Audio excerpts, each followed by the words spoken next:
Lee's decision to hike alone in Utah's Wasatch Mountains had always been about finding solace in solitude. He thrived on the isolation and peace that came with the wilderness, far away from the hassle of living among other people. In October 2014, he embarked on a multi-day trek through the rugged terrain, his pack loaded with essentials for a solo adventure. The morning was crisp and the air was tinged with the earthy scent of autumn leaves. Jason was descending a narrow, winding trail when he noticed how eerily quiet it had become. The usual sounds of the forest were gone, leaving only the soft crunch of his boots on the dirt path. A wave of anxiety hit Jason, but he figured the uncomfortable sensation would fade away soon. But as fate had it, Jason was in big trouble. As he rounded a bend, his footfalls startled something large ahead. He froze. A black bear resting on the trail snapped its head toward him. Its small, dark eyes locked onto his, and it rose to its full height, a mass of muscle and fur. Jason's stomach dropped. The bear let out a guttural snarl. Jason did nothing to provoke the bear, but the animal charged. Jason's instincts kicked in, but his movements were clumsy and fearful, as if he was wading through knee-high mud. He grabbed his backpack and hurled it at the bear, hoping to distract it. The bag tumbled through the air and landed with a heavy thud. The bear stopped its charge, sniffing the pack before pawing at it. Jason didn't wait to see what happened next. He turned and sprinted uphill, his legs burning as he scrambled over loose rocks and uneven ground. The incline was steep, and every step felt like he was dragging a weight behind him. Behind him, the bear snarled again. Jason glanced over his shoulder and saw it lunge toward the backpack, tearing into the fabric. His food, maps, and gear spilled out, but the bear wasn't satisfied. Its head jerked up, catching sight of Jason fleeing up the slope. The bear gave chase. Jason's breath came in ragged gasps as he pushed himself to keep moving. His boots slipped on the gravel, and he stumbled, nearly falling face first into the dirt. He could hear the bear's heavy footsteps pounding behind him, the sound growing louder with each passing second. He spotted a cluster of dense trees ahead and veered toward them, hoping to find cover. The trees' roots twist through the ground like a natural barrier. Jason ducked behind the largest trunk, pressing himself flat against the rough bark, his heart hammering in his chest. The bear burst through the undergrowth, its massive body swaying with each step. It sniffed the air, growling low and deep. Jason held his breath, his body trembling as he tried to remain still. The bear moved closer, its snout inches from the ground as it tracked his scent. Jason's pulse pounded in his ears. He could see the muscles rippling under the bear's dark fur, the sheer power in its every movement. Then, without warning, the bear lunged toward the tree. Jason jumped back as its claws raked the trunk, gouging deep marks into the wood. He scrambled up a slight incline, his hands clawing at the dirt for balance.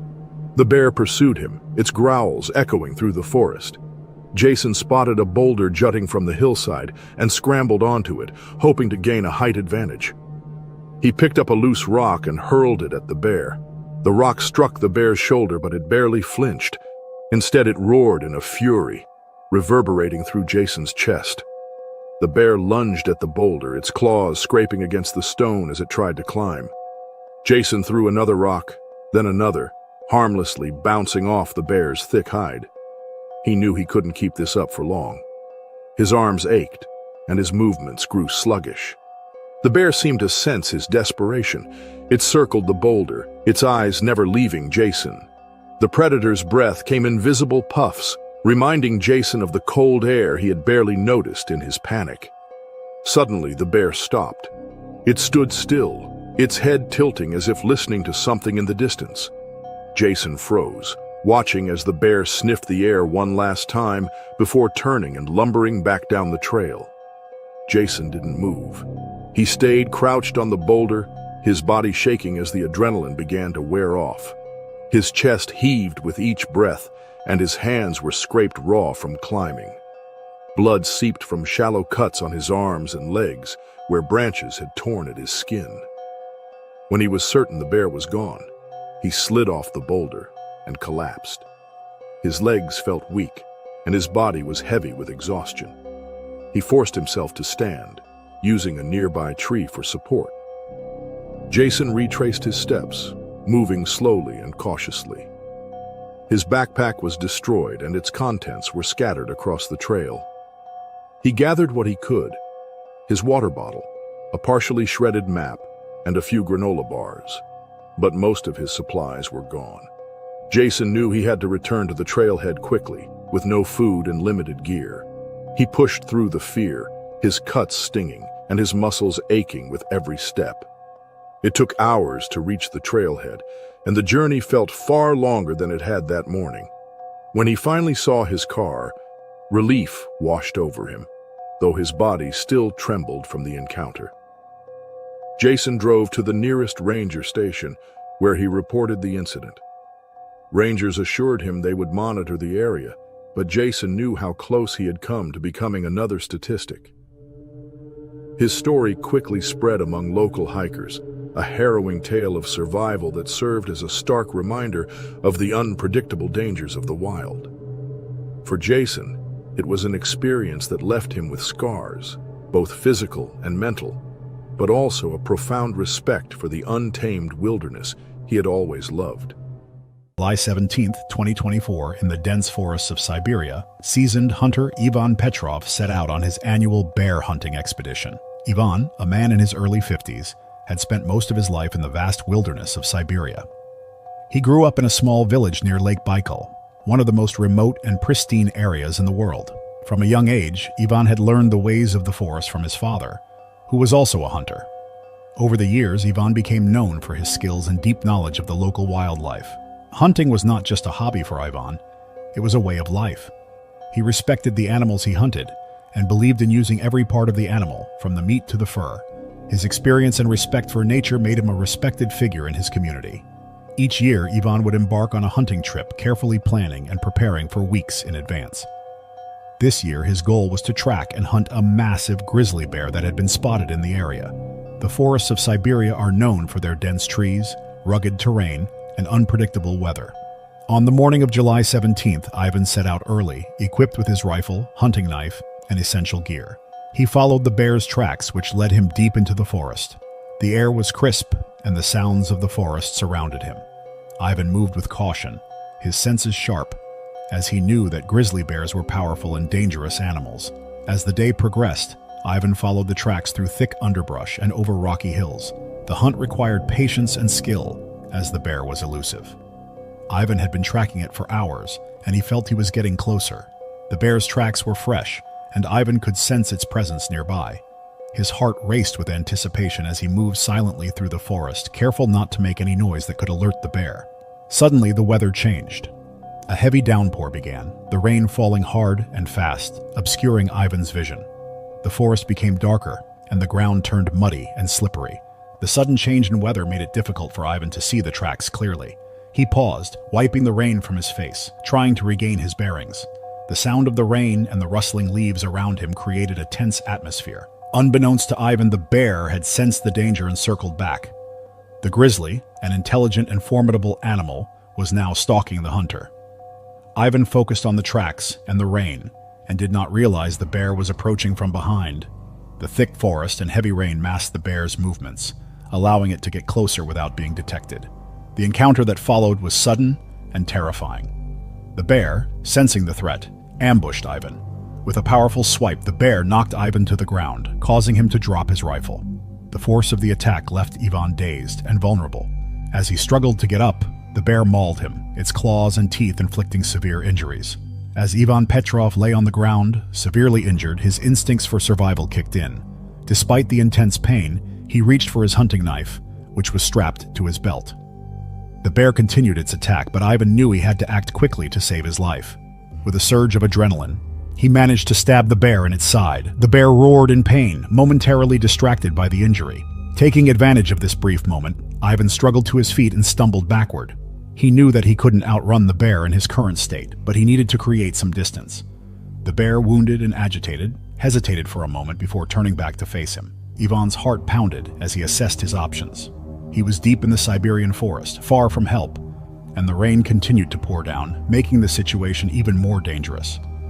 Ivan knew he had to find a way to escape or at least deter the bear long enough to get to safety. He backed away slowly, keeping his eyes on the bear, and tried to move toward a denser part of the forest. The thick trees and underbrush might offer some cover and slow the bear's movements. The bear, however, was not easily deterred. It continued to follow Ivan, growling and snarling. With each step, Ivan felt the pain from his injuries intensify. Blood flowed from deep wounds, and his vision blurred. He knew he needed medical attention soon, but he couldn't stop.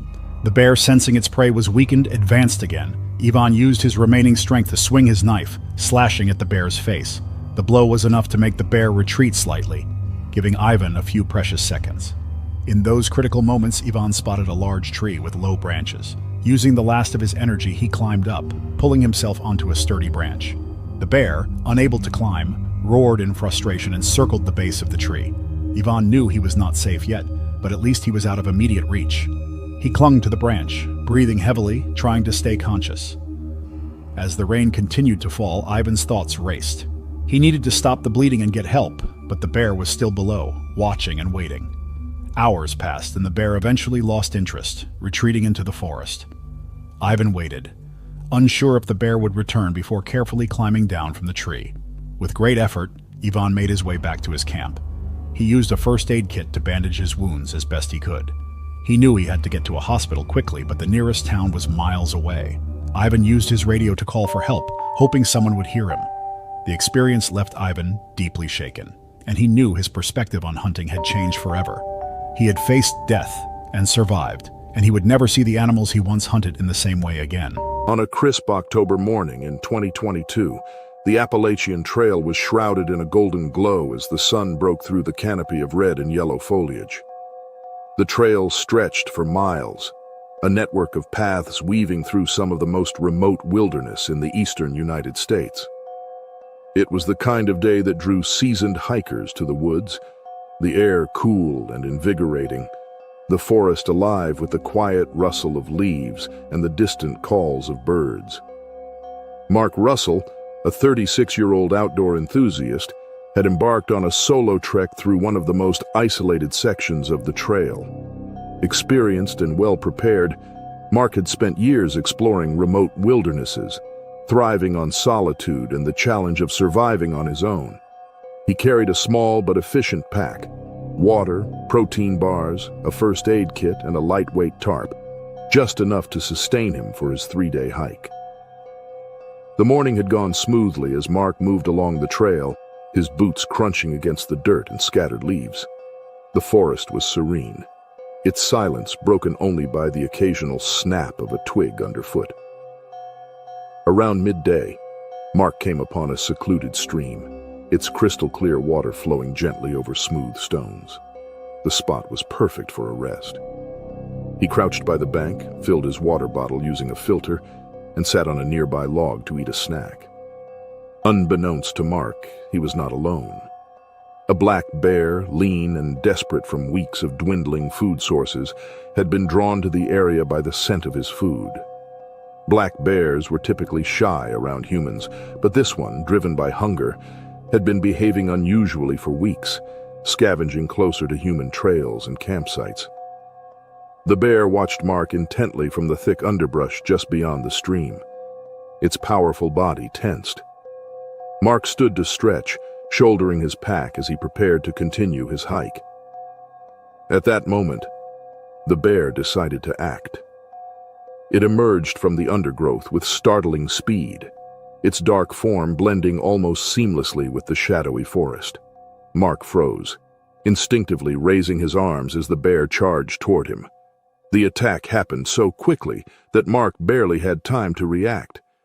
The bear collided with him, its massive weight knocking him off his feet and into the rocky edge of the stream. The impact stunned him, his head spinning as he struggled to process what was happening. The bear's claws tore through his jacket, raking across his arm and chest with terrifying ease. Mark screamed, his voice echoing through the empty woods. He thrashed against the bear, kicking and punching desperately to protect himself. His hiking pole lay out of reach and his knife was buried in his pack. The bear's jaws clamped down on his leg, the pain searing as its teeth sank into muscle and bone. Blood pooled around him, staining the clear water of the stream. Despite the agony, Mark fought back with everything he had. He grabbed a nearby rock, swinging it wildly at the bear's head. The first strike glanced off its thick skull, but the second landed more forcefully. The bear growled in anger, momentarily loosening its grip. Mark tried to crawl away, dragging his injured leg behind him, but the bear was relentless. It pounced again, pinning him to the ground with its powerful forelimbs. Mark flailed, his hands grabbing the bear's fur as he tried to push it away, but its strength was overwhelming. The bear's claws tore at his arms and chest, each swipe leaving deep, bloody gashes. He could feel his energy draining, his screams growing weaker as the attack continued. The forest seemed indifferent to the violence unfolding within it. The stream continued its gentle flow, the leaves rustled softly in the breeze, and the distant calls of birds carried on, oblivious to the carnage below. Mark's struggles grew fainter as his body gave in to the overwhelming force of the bear's attack. He collapsed onto the ground, his vision blurring, the sounds of the forest fading into a dull hum. When Mark lost consciousness, the bear finally relented. It pawed at his lifeless form briefly before retreating into the forest, disappearing as suddenly as it had appeared. The clearing by the stream was silent once more, save for the faint rustle of water and the occasional chirp of a bird. It was days before Mark's body was found. A group of hikers, noticing his absence from a nearby checkpoint, reported him missing, prompting a search effort by local authorities and rescue teams. When they discovered the scene by the stream, it was clear that Mark had been the bear attack victim. His body was severely mauled, his injuries consistent with a prolonged struggle. Wildlife experts who examined the area speculated that the bear had been driven to attack by hunger. The previous months had seen a significant decline in the availability of natural food sources in the region. Late frosts had diminished berry crops, and a lack of acorns, a staple food for black bears, had left many animals in the area malnourished and desperate. The tragedy sent shockwaves through the hiking community as a stark reminder of the unpredictability and dangers of venturing into the wilderness. While black bear attacks on humans are rare, they are not unheard of, especially when the animals are under extreme stress. In the aftermath, park officials worked to increase awareness about bear safety. New signage was installed along the Appalachian Trail, reminding hikers to carry bear spray, properly store their food, and remain vigilant in bear territory. July 20th, 2022, Emily, an adventurous solo hiker, set out on a summer trek through the pristine wilderness of Kodiak Island, Alaska. Emily was an experienced hiker in her early 30s, known for her love of the outdoors and exploring remote places. She had hiked in various challenging terrains before, from the mountains of Colorado to the deserts of Arizona. This trip to Kodiak Island was something she had been planning for months. Emily meticulously prepared for her journey, researching the best trails and studying the island's unique ecosystem. She was aware of the wildlife, especially the famous Kodiak bears, known for their size and strength. Emily packed all the necessary gear, including a tent, food supplies, a first aid kit, and most importantly, bear spray. She was determined to explore the untouched beauty of the island, with its dense forests, rugged mountains, and clear streams. Kodiak Island, located in the Gulf of Alaska, is renowned for its stunning landscapes and rich wildlife. The island's remote and wild nature made it a perfect destination for Emily's adventure. She arrived on the island with high spirits, eager to begin her trek. The weather was warm and sunny, ideal for hiking. As Emily ventured deeper into the wilderness, she marveled at the natural beauty surrounding her. The lush green forests, the sound of birds, and the sight of eagles soaring overhead filled her with joy. She followed a well-trodden path, enjoying the tranquility and solitude of the journey. The trail led her through valleys and up hills, offering breathtaking views of the island's landscape. By midday, Emily had covered a significant distance and decided to take a break. She found a peaceful spot by a stream and set up a small camp to rest and have lunch. As she sat by the water, she spotted a small bear cub nearby, playing among the trees.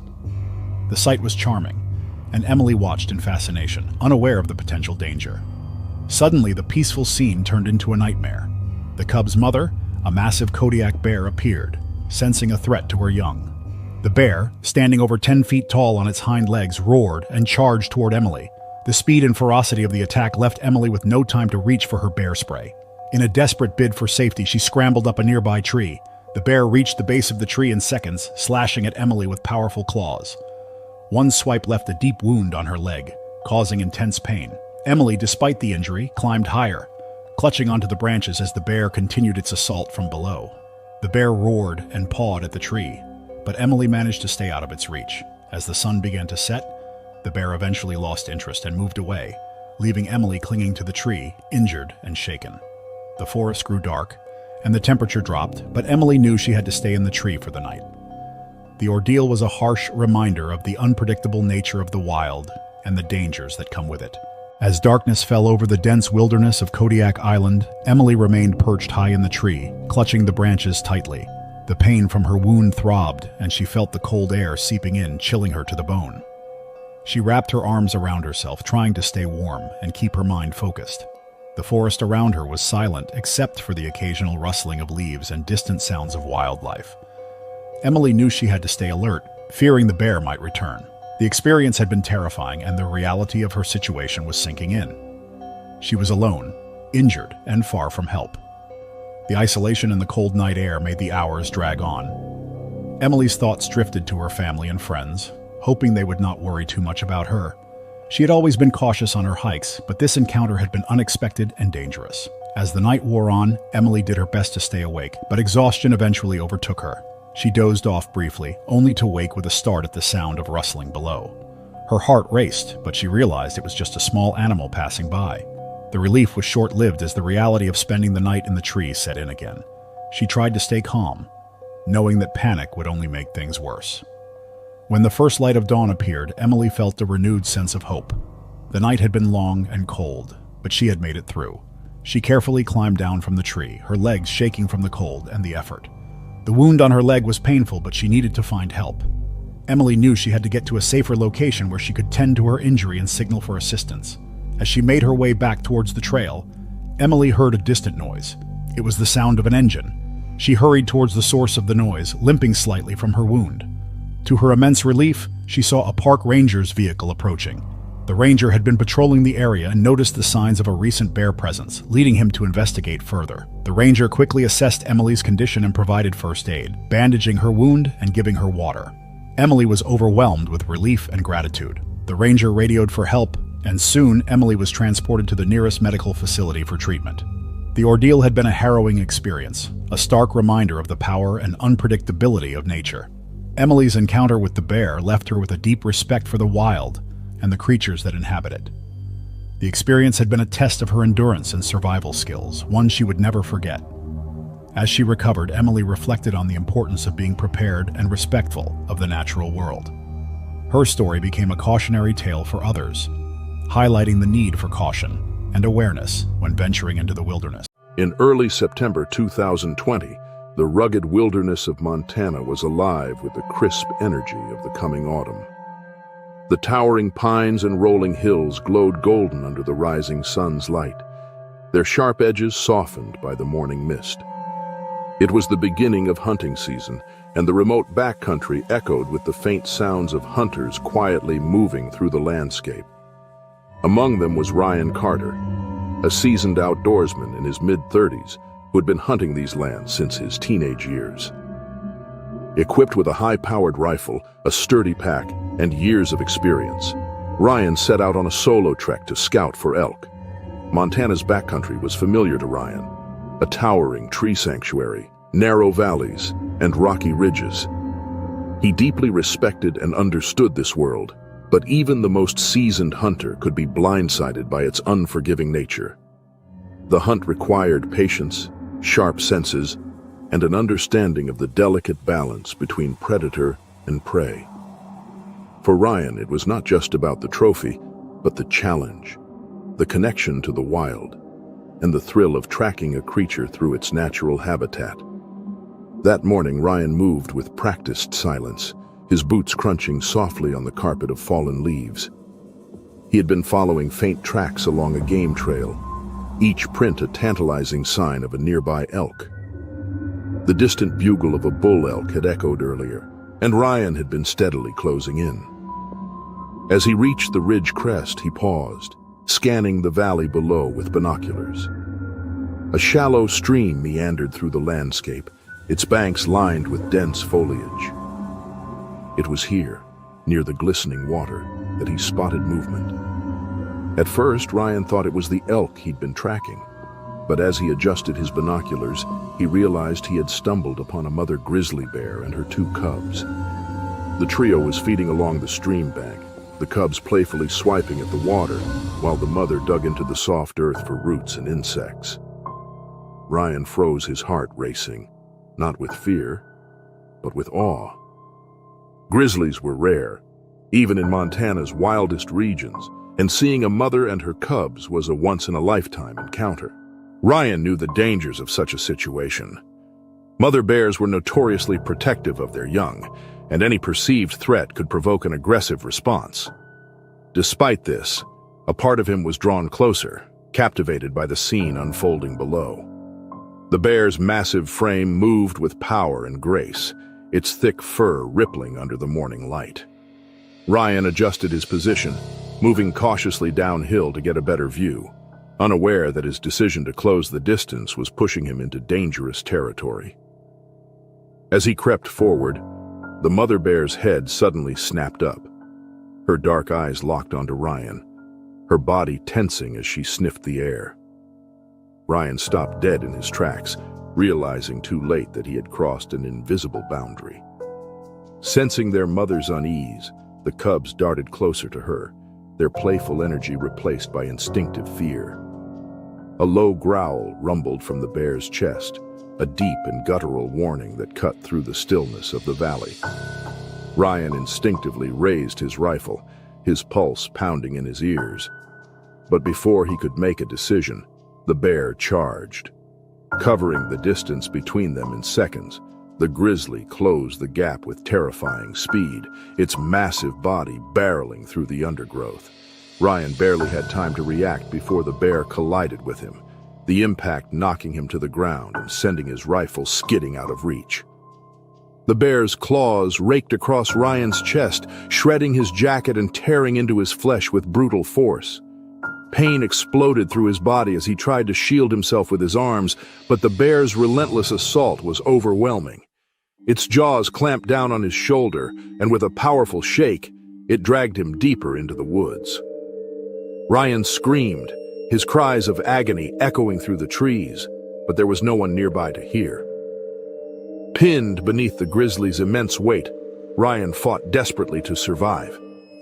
He struck at the bear's face with his fists, his knife buried uselessly in his pack. But his blows were no match for the predator's raw power. The bear swiped at his face, leaving deep gashes that obscured his vision with blood. Every movement, every attempt to resist, only seemed to provoke the animal further. Its claws and teeth tore into him with unrelenting ferocity, reducing his body to a broken, bloodied mass. After what felt like an eternity, the bear suddenly stopped. Its ears twitched, picking up on a distant sound that Ryan couldn't hear through the haze of his fading consciousness. The bear released him, stepping back momentarily before retreating into the forest with its cubs in tow. Whether it was satisfied or simply responding to another instinct, it left Ryan where he lay, motionless and barely alive. Hours later, a group of fellow hunters, alerted by the distant echo of Ryan's screams, found his body near the stream. The scene was harrowing. Blood soaked the ground, staining the fallen leaves a deep crimson. Ryan's body was barely recognizable, his injuries a testament to the sheer brutality of the attack. The hunters quickly alerted authorities, shaken by the discovery, who arrived to recover the remains and investigate the incident. The attack's aftermath sent shockwaves through the local hunting community and beyond. Experts reviewing the case determined that Ryan's proximity to the cubs had triggered the mother bear's defensive instincts, a tragic mistake that cost him his life. The bear, they concluded, was acting out of a natural drive to protect its young, not malice.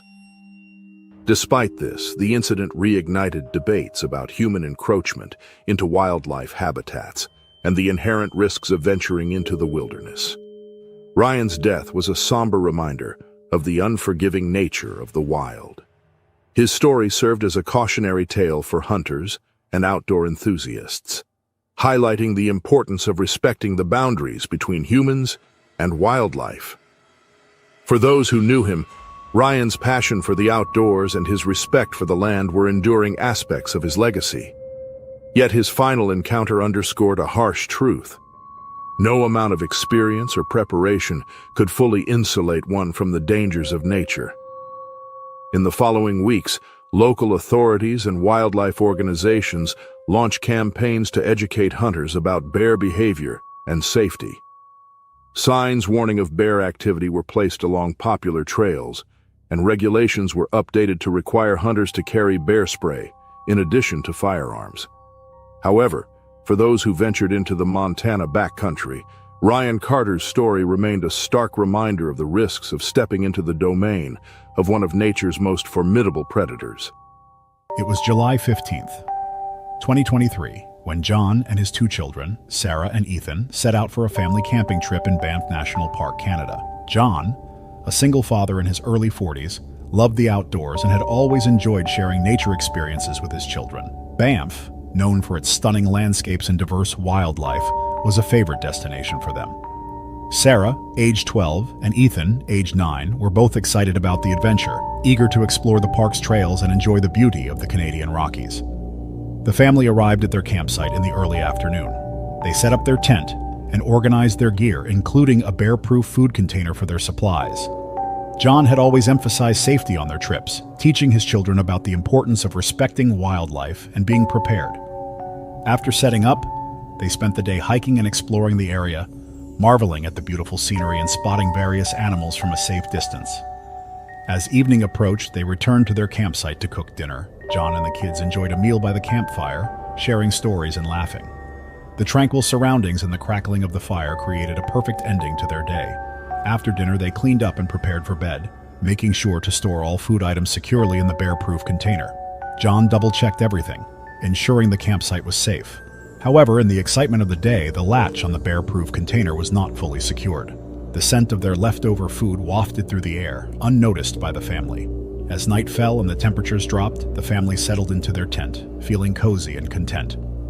The stars shone brightly in the clear night sky, adding to the peaceful atmosphere. In the dead of night, the calm was shattered by the sound of rustling and heavy breathing outside the tent.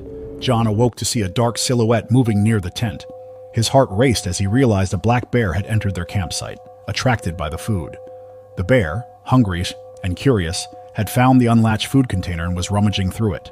Suddenly, the bear turned its attention to the tent, tearing through the fabric with its powerful claws. John acted quickly, grabbing the nearest object he could find, a frying pan. With the bear ripping through the tent, John knew he had to protect his children at all costs. He positioned himself between the bear and his kids, using the frying pan to strike the bear, trying to scare it away. The bear growled and swiped at John, inflicting painful injuries. Despite the pain and fear, John continued to fend off the bear, determined to protect Sarah and Ethan. The children, terrified, huddled together at the back of the tent, watching in shock as their father bravely fought the bear. The situation was dire, and John's actions were fueled by sheer desperation and love for his children. John continued to fend off the bear with the frying pan, each strike more desperate than the last. The bear, agitated and aggressive, clawed at him, causing deep wounds. Despite the pain, John did not back down. His priority was keeping Sarah and Ethan safe. The bear, startled by the unexpected resistance, began to retreat. The noise and commotion had disturbed the quiet night, alerting nearby campers to the danger. Just as the bear started to back away, John gave one final, forceful swing. The bear growled, and deciding the struggle wasn't worth it, turned and lumbered away into the darkness. John, exhausted and bleeding, collapsed inside the tent. The immediate threat had passed, but the family was still in shock and needed help. The nearby campers, hearing the commotion, rushed to the scene. They found the tent partially destroyed and John seriously injured but conscious. Sarah and Ethan, though scared, were unharmed thanks to their father's bravery. The campers quickly called for emergency assistance, and one of them began administering first aid to John. The park rangers arrived promptly, assessing the situation and ensuring the bear was no longer a threat. They transported John to the nearest medical facility in Banfftown for treatment. The injuries were severe, but the medical team acted quickly to stabilize him. The children were also checked for any injuries and comforted by the rangers and campers who had come to their aid. John's quick thinking and courageous actions saved his children from a potentially fatal encounter. News of the incident spread quickly, and John was praised for his bravery. The park authorities reviewed the situation, noting the importance of properly securing food and other scented items while camping to prevent such incidents. In the days that followed, John recovered in the hospital, surrounded by his grateful children. The incident left a lasting impression on the family, highlighting the unpredictable nature of wildlife encounters and the need for vigilance. The park authorities used the event as an educational opportunity, reinforcing safety guidelines and the proper use of bear-proof containers. The family received numerous messages of support from friends and strangers alike, all admiring John's bravery and quick response. The campers who had helped were also thanked for their prompt action in alerting authorities and providing first aid. The experience brought the family closer together, deepening their respect for nature and its powerful inhabitants. As John healed, he reflected on the incident and the lessons learned. The family knew they had been fortunate, and the experience became a story they would share, not just as a cautionary tale, but as a testament to the importance of staying prepared and acting quickly in the face of danger. The memory of that night would stay with them, a reminder of both the beauty and the unpredictability of the wilderness. The evening sun cast a golden glow over the jagged peaks of the Grand Teton Range as 5 friends, Lindsay, Tom, Rachel, Jack, and Mike, set up camp near a secluded trailhead. The group, all in their mid-20s, had planned this camping trip for months, eager to escape the bustle of daily life and immerse themselves in the raw beauty of the wilderness.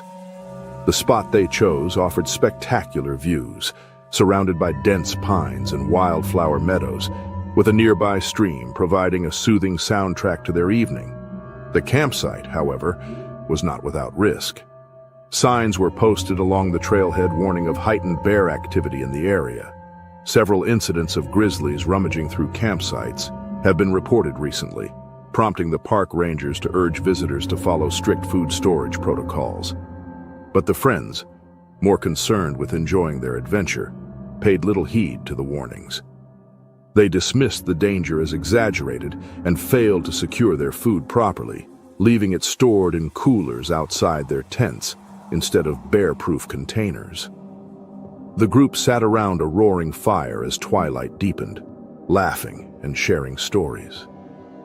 The smell of grilled meat and marshmallows lingered in the air, drifting into the surrounding forest.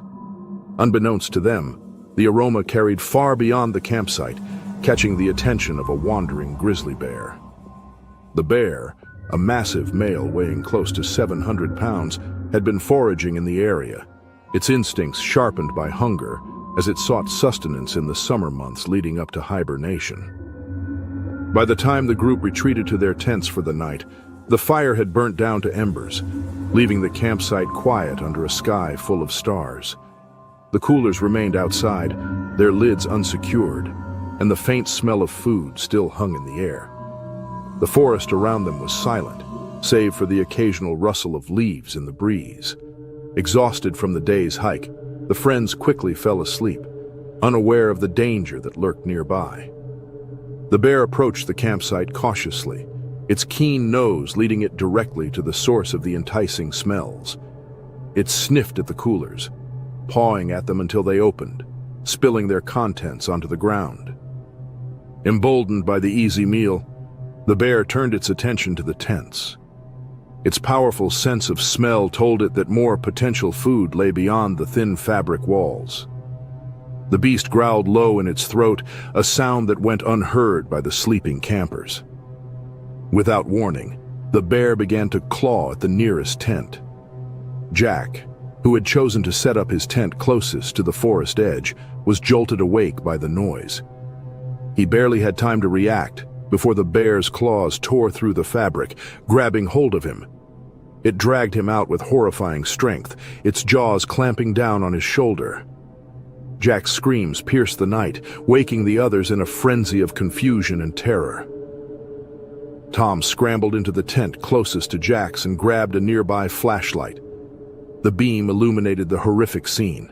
The bear standing over Jack's body, its fur matted with blood, its eyes glinting with a mix of instinct and aggression. Driven by adrenaline, Tom grabbed a branch and ran toward the bear, swinging with all his might. But the bear was undeterred. With a single swipe of its massive paw, it sent Tom sprawling to the ground, his arm breaking with a sickening crack. Rachel and Mike, paralyzed with fear, hesitated for a moment before deciding to run. They bolted toward the trailhead, hoping to find help or scare the bear away. Lindsay, trapped in her tent, tried to remain as quiet as possible, her breath coming in shallow gasps as she prayed the bear wouldn't notice her. But the bear was relentless. After incapacitating Tom, it turned its attention to Lindsay's tent and easily tore through the fabric. Lindsay's terrified cries joined the cacophony of chaos as the bear attacked. Her attempts to fight back were futile against the predator's sheer power. Meanwhile, Rachel and Mike sprinted through the darkness, their flashlights cutting through the dense trees. The trail seemed endless, every shadow a potential threat, every rustle of leaves echoing the nightmare they had just escaped. Their lungs burnt, and their legs ached, but they didn't dare stop until they reached a ranger station nearly a mile away. Gasping for breath, they relayed the horror unfolding at their campsite to the stunned park rangers. When rangers arrived at the scene, the first light of dawn was breaking over the mountains. The campsite was a scene of devastation. Jack and Lindsay were dead, their bodies bearing the unmistakable marks of a grizzly attack. Tom, barely conscious, lay near the fire pit, his broken arm twisted unnaturally. The bear was gone, retreating into the forest after its brutal rampage. The aftermath of the attack left a deep scar on the surviving friends in the park community. Jack and Lindsay's families were devastated, struggling to comprehend the loss of their loved ones. Tom faced a long road to recovery, both physically and emotionally, haunted by the memory of the bear's savage power. The incident sparked widespread debate about human responsibility in bear territory. Wildlife experts emphasize that the tragedy could have been avoided if the group had followed proper safety protocols. The unsecured food and careless campsite setup had created an irresistible lure for the bear, leading to a deadly encounter that might otherwise have been prevented. In the following weeks, the national park officials intensified their efforts to educate visitors about bear safety. They installed more prominent warning signs, increased patrols, and distributed bear-proof containers to all campers. They also introduced mandatory bear safety orientations, ensuring no visitor could claim ignorance of the risks. For Rachel and Mike, the memory of that night would never fade. They carried the weight of survivors' guilt, replaying the decisions that had led to the tragedy. Once a place of beauty and adventure, the wilderness had become a haunting reminder of the delicate balance between humans and nature. August 10th, 2021, in the Arctic archipelago of Svalbard, Norway, where Dr. Ingrid Lund, a dedicated biologist, was conducting important climate change research. Dr. Lund, a specialist in polar ecosystems, had been studying the effects of rising temperatures on the Arctic environment for over a decade. Her work often took her to remote and challenging locations where she collected data on ice melt, animal populations, and changes in the ecosystem. Ingrid's passion for the Arctic began during her college years when she first visited the region. The stark beauty of the icy landscapes and the unique wildlife captivated her.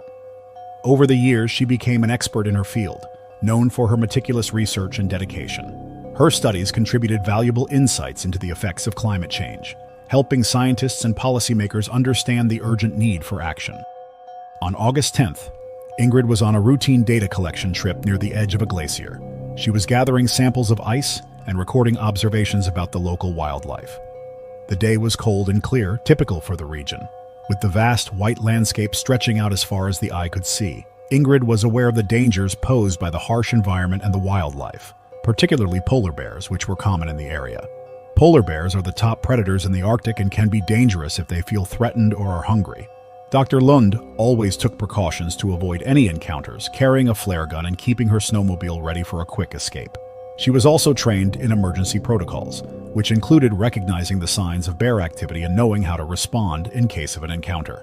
While Ingrid was busy with her work, she noticed signs of a nearby polar bear, a distant figure moving slowly across the ice. Polar bears often roam vast distances in search of food, and Ingrid knew that any encounter with one could be dangerous. She stayed calm and continued her work, keeping an eye on the bear's movements. As the bear came closer, Ingrid realized it was a large, healthy adult. Despite her experience, a sense of unease washed over her. She knew that polar bears could be unpredictable, especially in an environment where food sources were becoming scarce due to melting ice. The bear seemed to notice her and changed its direction, heading straight toward her. Ingrid quickly decided to leave the area and started towards her snowmobile. As she reached it, she noticed the bear was closing in fast. She hurriedly tried to start the snowmobile, but to her dismay, it failed to start. Panic began to set in as the bear came even closer. The animal's size and speed were intimidating, and Ingrid knew she had only seconds to act. With no other options, Ingrid grabbed her flare gun. She fired a flare directly in front of the bear, hoping to startle it. The bright light and noise momentarily blinded the bear, causing it to stop and retreat slightly. Taking advantage of the distraction, Ingrid quickly gathered her equipment and retreated to her camp, her heart pounding with fear and adrenaline.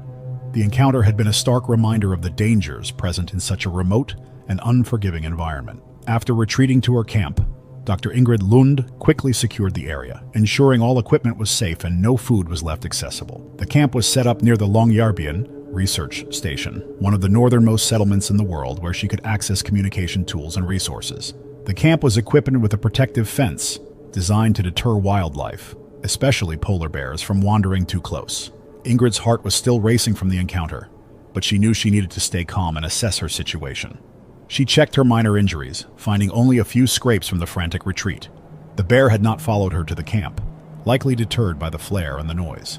Ingrid took a moment to catch her breath and reflect on the close call. Her first step was to report the incident to the research station. She used the camp's radio to contact the station, explaining what had happened and describing the bear's behavior.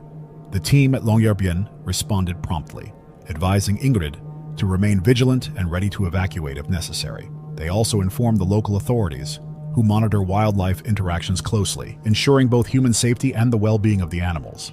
As she waited for further instructions, Ingrid thought about the risks researchers face in such remote areas. The Arctic is not only a harsh and challenging environment, but also a habitat for some of the world's most formidable predators. The incident highlighted the importance of strict safety protocols and constant awareness. Even with years of experience and preparation, the unpredictable nature of wildlife posed significant dangers. The encounter also underscored the impact of climate change on the region. As ice melts and the Arctic environment changes, polar bears are forced to travel farther for food, leading to more frequent interactions with humans. Ingrid's research was crucial in understanding these changes and advocating for conservation efforts. The data she collected would help in developing strategies to protect both the animals and the people working in these areas. Later that day, a team from the research station arrived to check on Ingrid and ensure her safety. They reinforced the camp's perimeter and provided additional supplies, including another flare gun and medical supplies. They commended her quick thinking and calm response, which had prevented a potentially tragic situation. Ingrid remained at the camp for the rest of her assignment, taking extra precautions and staying in close contact with the research station. The experience left a lasting impression on her, reinforcing her commitment to studying the Arctic and raising awareness about the challenges faced by both the environment and its inhabitants. Her work continued to play a vital role in highlighting the need for urgent action to address the effects of climate change on vulnerable ecosystems. Beginning to ascend a national park in a scenic mountain region in east-central California on a warm July morning in 2023. The golden light filtered through the towering trees, casting a serene glow over the landscape. For Emma, an experienced runner and outdoor enthusiast, it was the perfect day to explore the park's breathtaking wilderness. She had run the national park's main trails many times before, but this morning, she craved solitude. Veering off the beaten path, she followed a less trodden narrow trail that wound through the dense forest.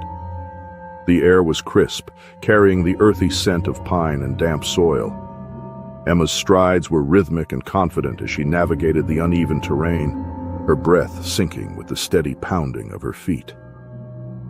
The forest was alive with the gentle rustling of leaves, distant bird calls, and the occasional chirp of a squirrel. She felt invigorated. the isolation of the untamed wilderness giving her a sense of freedom and escape from her otherwise busy life. As the trail narrowed and the vegetation thickened, Emma paid little attention to the warning signs she had passed earlier, reminders to stay on marked trails and be aware of wildlife, especially bears. She focused on the quiet beauty around her and the satisfying burn in her muscles as she pushed herself further. The faint hum of other hikers on the main trail had long faded, leaving her utterly alone in the wilderness. The peacefulness, however, masked nature's lurking unpredictability. Emma was unaware that her route had led her into an area frequented by black bears, drawn by the abundance of berries and other forage. One such bear, a young adult weighing nearly 200 pounds, had been feeding nearby. The bear, accustomed to humans from a distance but wary of close encounters, was startled by the sudden intrusion. Emma's footfalls, though faint to her, reverberated through the forest floor, catching the bear's attention. As she rounded a bend in the trail, the bear emerged from a thick brush just yards ahead. Both runner and bear froze, locking eyes for a fleeting moment. Emma's heart surged with panic as she realized the danger before her. The bear, sensing a threat in the sudden presence of a human, acted on instinct. With a deep, guttural huff, it charged. Emma spun on her heels, adrenaline coursing through her veins as she bolted in the opposite direction. Her breath came in frantic gasps, and her legs were pumping harder than ever. She knew black bears were fast, capable of reaching speeds up to 30 miles per hour, but she had no other option. The bear, driven by fear and aggression, closed the distance rapidly. Emma's surroundings blurred as branches tore at her arms and legs, and the forest became a chaotic maze of obstacles. Within seconds, the bear was upon her. It lunged, its claws catching her calf and sprawling to the ground. Pain exploded in her leg as she scrambled to her feet, but the bear swiped again, this time knocking her flat on her back. Emma screamed, the sound piercing the stillness of the forest, but there was no one to hear her. The bear's massive frame loomed over her, its breath hot and pungent, its eyes wild with fear and aggression. The first bite came to her thigh, a crushing pressure that sent shockwaves of agony through her body. Emma thrashed, using her arms to push against the bear's face, but its strength was overwhelming. The bear clawed at her torso, ripping through her shirt and tearing into her flesh.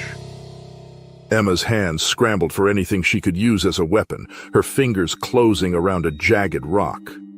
With every ounce of strength she could muster, she struck the bear's snout, a sensitive area. The blow startled it for a moment, causing it to recoil slightly. Seizing the opportunity, Emma tried to crawl away, her shredded legs dragging uselessly behind her.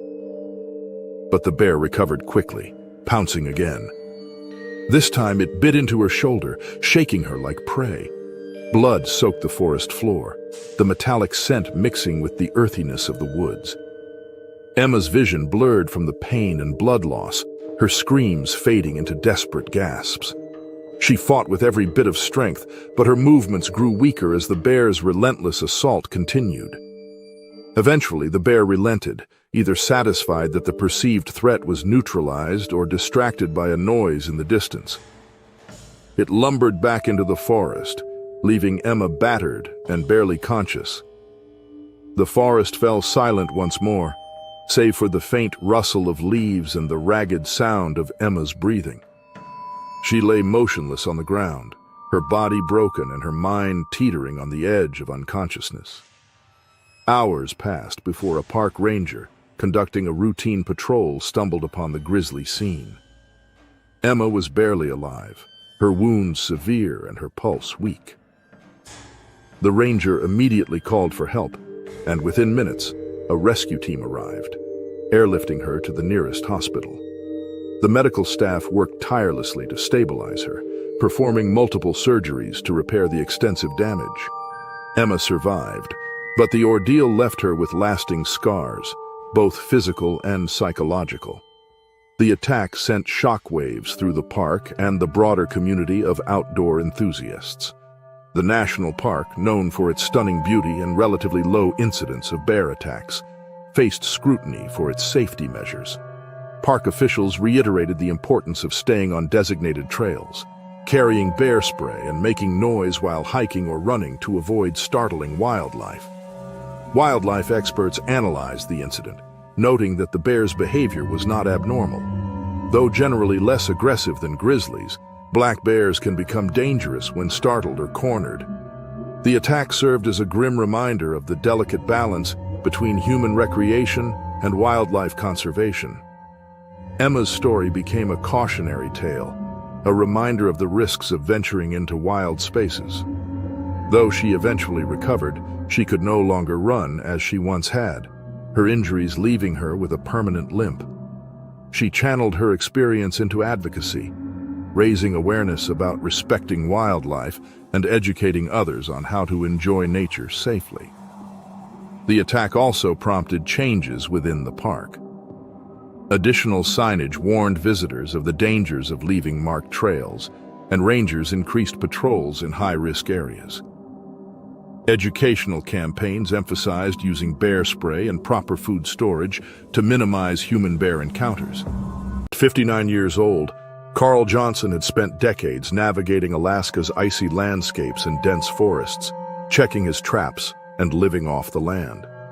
November 14, 2020, was no different. The snow crunched beneath his boots as he moved along the well-worn path of his trap line, rifle slung over his shoulder, and a sense of routine guiding his every step. The day was crisp, the air biting against Carl's cheeks, but he barely noticed. He focused on the task as his eyes scanned the trees for movement. Reaching a clearing, he knelt by one of his hidden traps, buried near the base of a frost-covered pine. The bait was untouched. Yet, something felt off. The forest was unnaturally quiet. No bird calls, rustling leaves, and an eerie stillness. Carl hesitated, his instincts prickling with unease. As he turned, alarm bells rang in his head, his eyes sweeping the silent surroundings. Then he froze. Less than 30 yards away, a massive grizzly stood, its hulking form partially obscured by the undergrowth. Two cubs huddled close to her, their small shapes dwarfed by her immense size. Carl knew instantly what he'd done. He had wandered too close to a mother bear and her young, a fatal mistake in this unforgiving terrain. The bear locked eyes with him, her ears flattened, and her breath puffed in white clouds against the cold air. Carl instantly knew what the bear was about to do. The man unslung his rifle with practiced speed, raising it to fire as the bear charged. The first shot rang out, echoing through the trees, but his aim was rushed, the bullet grazing the bear's thick fur. She didn't slow. Her sheer size and speed were overwhelming, a freight train of muscle and fury barreling toward him. The second shot came too late. The bear crashed into him, the impact sending him sprawling backward into the snow. His rifle flew from his grasp, landing just out of reach. Before he could move, the bear was on him, her claws slashing across his chest and arms. The crimson color of his blood was stark against the white snow. Carl fought with everything he had, kicking and punching at the bear's massive frame. His hands found a rock, and he swung it wildly, striking her muzzle. She roared, a deafening sound reverberating through the forest, but it did little to deter her. She bit down on his shoulder, her teeth sinking deep, and Carl screamed as his vision blurred from the agony. Adrenaline coursed through him, dulling the pain just enough to think. He knew he had to reach his rifle. He twisted beneath the bear, his free arm clawing at the ground, dragging himself inch by inch toward the weapon. The bear's claws raked across his back, but he didn't stop. His fingers brushed the cold metal of the rifle's barrel, and hope surged within him. He gripped it, struggling to turn it toward the bear. With a desperate effort, he pulled the trigger. The shot struck her shoulder, and she recoiled with a growl, momentarily stunned. Carl seized the chance to roll away, coughing and gasping as blood dripped from his wounds. He tried to stand, but his legs buckled beneath him, his strength fading. The bear shook off the pain and turned her gaze back to him, her fury undiminished. She charged again. This time, Carl had no chance. She knocked him down, her weight pinning him to the ground. Her jaws closed around his arm, shaking him like a rag doll. The sound of snapping bones was sickening, and Carl's screams echoed into the void of the forest. The bear's claws tore into his sides, while her teeth inflicted devastating bites. Carl's vision dimmed, the world fading into a haze of red and white. His thoughts drifted to his family, his life, and the bitter realization that he would not survive this encounter. The bear finally relented, her rage spent. She stood over him, her fur matted with his blood, and let out a low growl before turning to her cubs. With a final glance at the broken man in the snow, she led them back into the forest, leaving a scene of carnage in her wake. Carl lay motionless, his breath shallow and labored. The cold began to seep into his body, numbing the pain but speeding his decline. He stared at the gray sky, the snowflakes falling gently onto his battered face, and closed his eyes for the last time. 2 days later, a fellow trapper found Carl's body. The snow had partially buried him, but the signs of the attack were unmistakable. The blood-stained ground, the shredded clothing, and the deep gouges in the earth where he had fought for his life.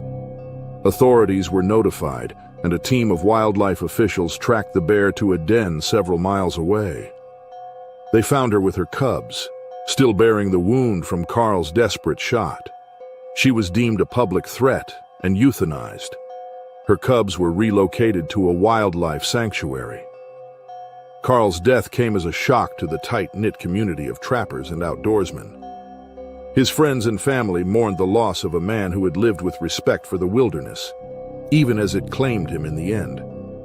The incident came to show that the wild was unpredictable and always dangerous, a place where the balance between man and nature could shift in an instant with deadly consequences. It was September 5th, 2022, when wildlife photographer Sergei Ivanov ventured into the rugged terrain of Kamchatka, Russia. Sergei, a renowned photographer in his early 40s, had a passion for capturing the beauty of wildlife in their natural habitats. Born and raised in the outskirts of Moscow, Sergei developed a love for nature early on, spending his childhood exploring forests and observing animals.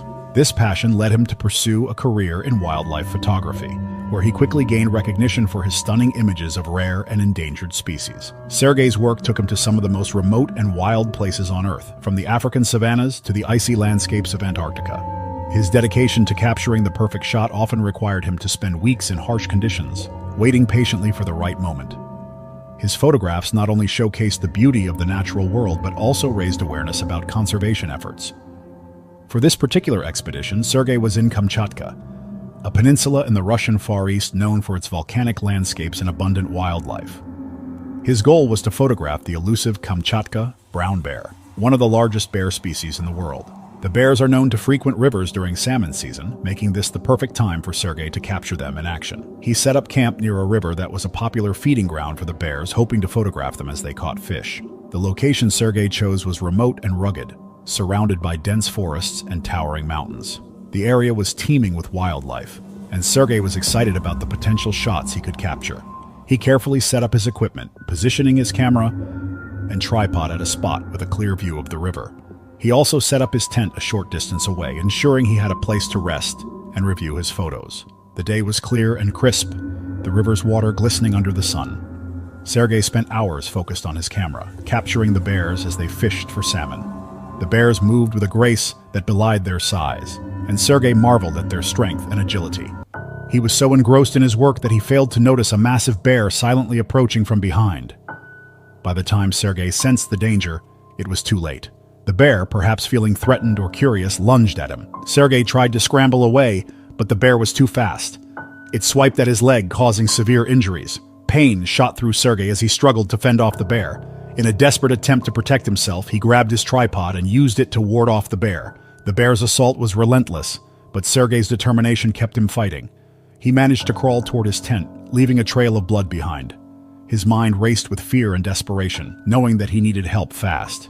As he reached the tent, he grabbed his emergency beacon and set it off, hoping it would alert rescuers to his location. The bear, momentarily distracted by the noise and movement, backed off. Sergei, exhausted and in pain, collapsed inside the tent. The moments that followed were a blur as he waited, hoping that help would arrive before it was too late. His camera, still running, captured the harrowing moments of the encounter, documenting his struggle and the bear's attack. Inside the tent, Sergei Ivanov lay in pain, bleeding from the deep wounds on his leg. The bear had retreated, but the danger was far from over. Sergei's emergency beacon was activated, sending out a distress signal. He knew that the signal would reach the rescue team at the nearby research station, but he wasn't sure how long it would take for help to arrive.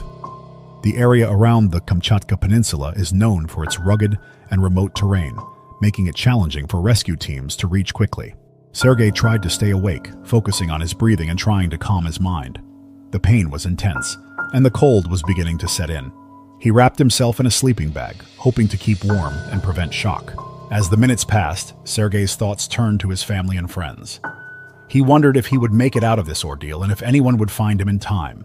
The fear of not surviving weighed heavily on his mind, but he tried to stay positive, knowing that his distress signal had been sent.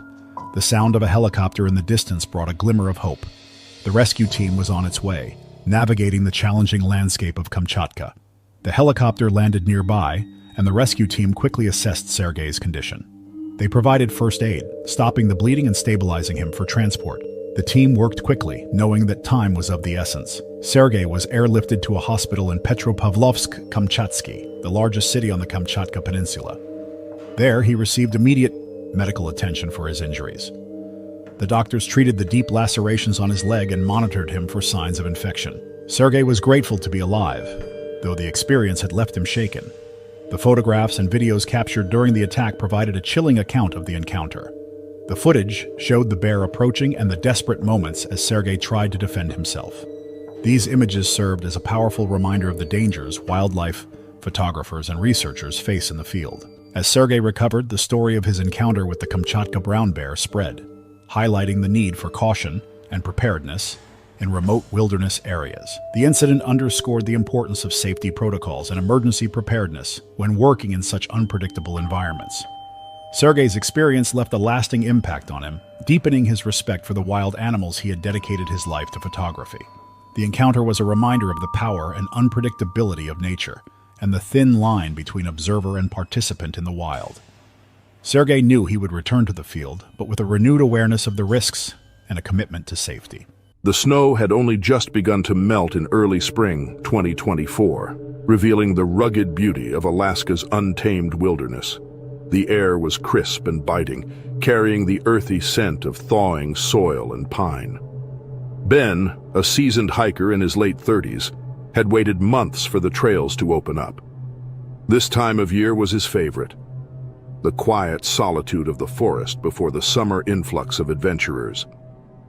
He relished the challenge of remote, unmarked paths, trusting his experience and preparation to guide him through the wilderness. At his side trotted Bailey, a loyal German Shepherd mix with boundless energy and a keen nose. Bailey had been Ben's companion on countless hikes, an extra set of senses in the unpredictable wild. Together, they made a formidable pair, navigating the vast landscapes with mutual trust and ease. That morning, the pair had set out on a trail near a national park in the central area of the Alaska Range, a route known for its dense forests and occasional wildlife sightings. The trail wound through towering evergreens, their branches heavy with lingering snow. Bailey's paws crunched against the soft, thawing ground, mingled with the distant call of ravens overhead. Ben felt at peace, his pack snug against his back and his hiking boots firmly gripping the uneven terrain. He kept an eye on the trail markers etched into tree trunks, their faint carvings guiding him deeper into the forest. The serenity was interrupted when Bailey suddenly froze, his ears perked and tail stiff. A low, guttural growl rumbled from the dog's throat before erupting into a series of sharp, frantic barks. Startled, Ben stopped in his tracks and scanned the surroundings. The thick brush on either side of the trail made visibility difficult, and the forest's usual stillness had vanished. Bailey continued barking, his posture rigid, as if warning off an unseen threat. Then came the sound, a deep, resonant huff, followed by the unmistakable rustle of something massive moving through the underbrush. Ben's heart raced as he turned toward the noise. The bear emerged suddenly, its enormous frame pushing through the foliage with alarming speed. It was a grizzly, its brown fur streaked with dirt and its eyes dark and focused.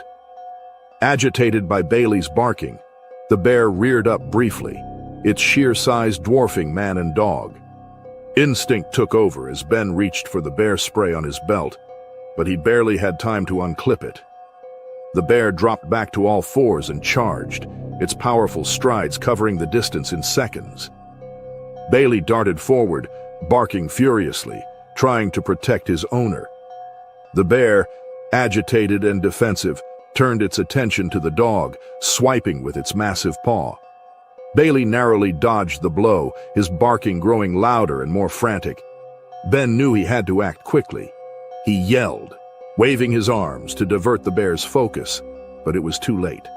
The grizzly's territorial instincts had been triggered, and its aggression shifted fully to the perceived threat, Bailey and Ben. The bear barreled past the dog and slammed into Ben, knocking him off his feet. He hit the ground hard, the breath forced from his lungs as the bear's claws raked across his chest. The pain was immediate and excruciating. Ben tried to shield his face and neck with his arms as the bear's massive paw came down again, tearing into him with terrifying force. Bailey barked wildly, circling the bear desperately, attempting to draw it away. The grizzly lashed out at the dog, sending Bailey tumbling into the brush. Ben struggled to crawl backward, his body screaming in protest with every movement. Blood soaked his clothes, and his vision blurred from the pain. He managed to grab the bear spray that had fallen nearby and aimed it toward the grizzly, unleashing a cloud of the potent deterrent. The bear recoiled briefly, its eyes watering and nostrils flaring. For a moment, Ben thought it might retreat, but the bear's aggression outweighed its discomfort. The attack resumed with relentless ferocity. The grizzly swiped at Ben's legs, dragging him across the rough ground as he screamed into the wilderness. His desperate cries echoed through the trees, but no one was around to hear them. The bear's jaws closed around his shoulder, shaking him violently before releasing him and returning to clawing at his chest and face. Ben's mind raced, alternating between thoughts of survival and an overwhelming fear that this was the end. At some point, Bailey re-emerged, charging at the bear with renewed determination. The dog's distraction worked momentarily, and the grizzly turned to confront this smaller but persistent adversary. In the chaos, Ben managed to drag himself toward a cluster of trees, his bloodied hands clawing at the dirt. He could no longer see what was happening to Bailey, but the sounds of snarling, growling, and barking filled the air. And then silence. The bear, seemingly satisfied, lumbered back into the forest, leaving behind a scene of devastation. Ben lay motionless, his body broken, and his strength nearly gone. The pain was overwhelming, his breath shallow and labored. He tried to call out for Bailey, but his voice was barely a whisper. The dog was nowhere in sight. Hours passed before a search party found him, alerted by Ben's failure to check in with a ranger station. The rescuers were horrified by the sight. Ben, bloodied and barely conscious, sprawled on the forest floor. His clothes were shredded, and deep gashes covered his chest, arms, and legs. He was rushed to the nearest hospital, where surgeons worked tirelessly to save him. The injuries were severe: multiple fractures, puncture wounds, and extensive blood loss.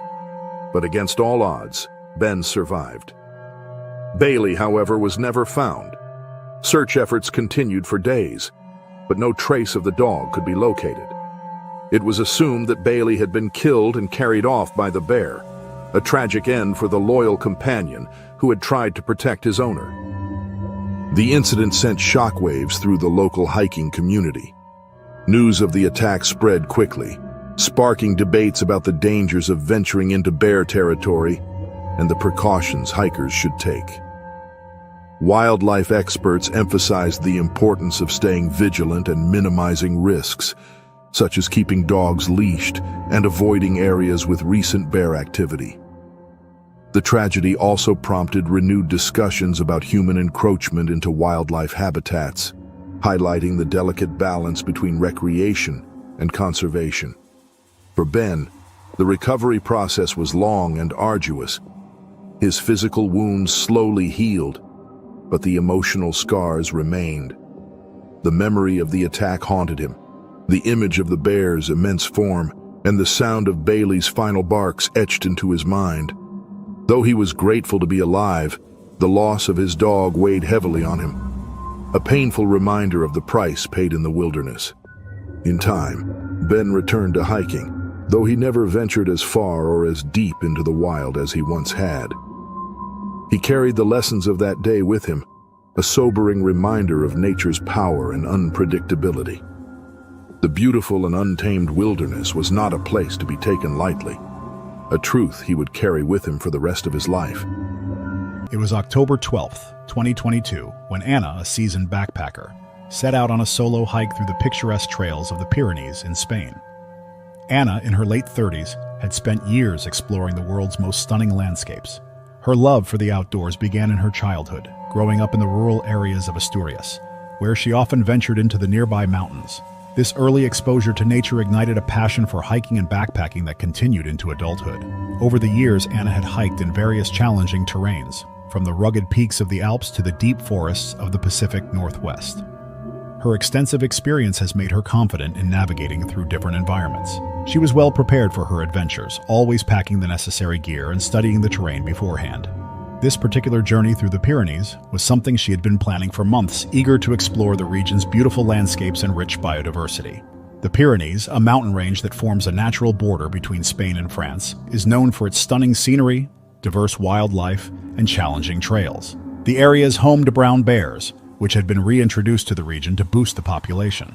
Anna was aware of the bears and had taken precautions, such as carrying bear spray and keeping her food secured. She also knew the importance of being vigilant and respectful of wildlife, especially in areas where bears were known to roam. On the morning of October 12th, the weather was perfect for hiking. The sky was clear and the air was crisp, with the scent of pine trees. Anna set out early, eager to make the most of the day. She followed a well-marked trail that led her through dense forests, past crystal-clear streams, and up steep inclines offering breathtaking views of the surrounding mountains. The peacefulness of the forest and the beauty of the landscape filled her with a sense of joy and tranquility. As the day progressed, Anna found herself deep in a forested area. The thick canopy overhead filtered the sunlight, casting dappled shadows on the forest floor. The trail became narrower and less defined, but Anna's experience allowed her to navigate confidently. She was alert, listening to the sounds of the forest and watching for any signs of wildlife. It was during this section of the hike that Anna unknowingly walked into a potentially dangerous situation. She stumbled upon a female bear with her cubs, who were hidden among the bushes. The bear, sensing a threat to her young, reacted instinctively.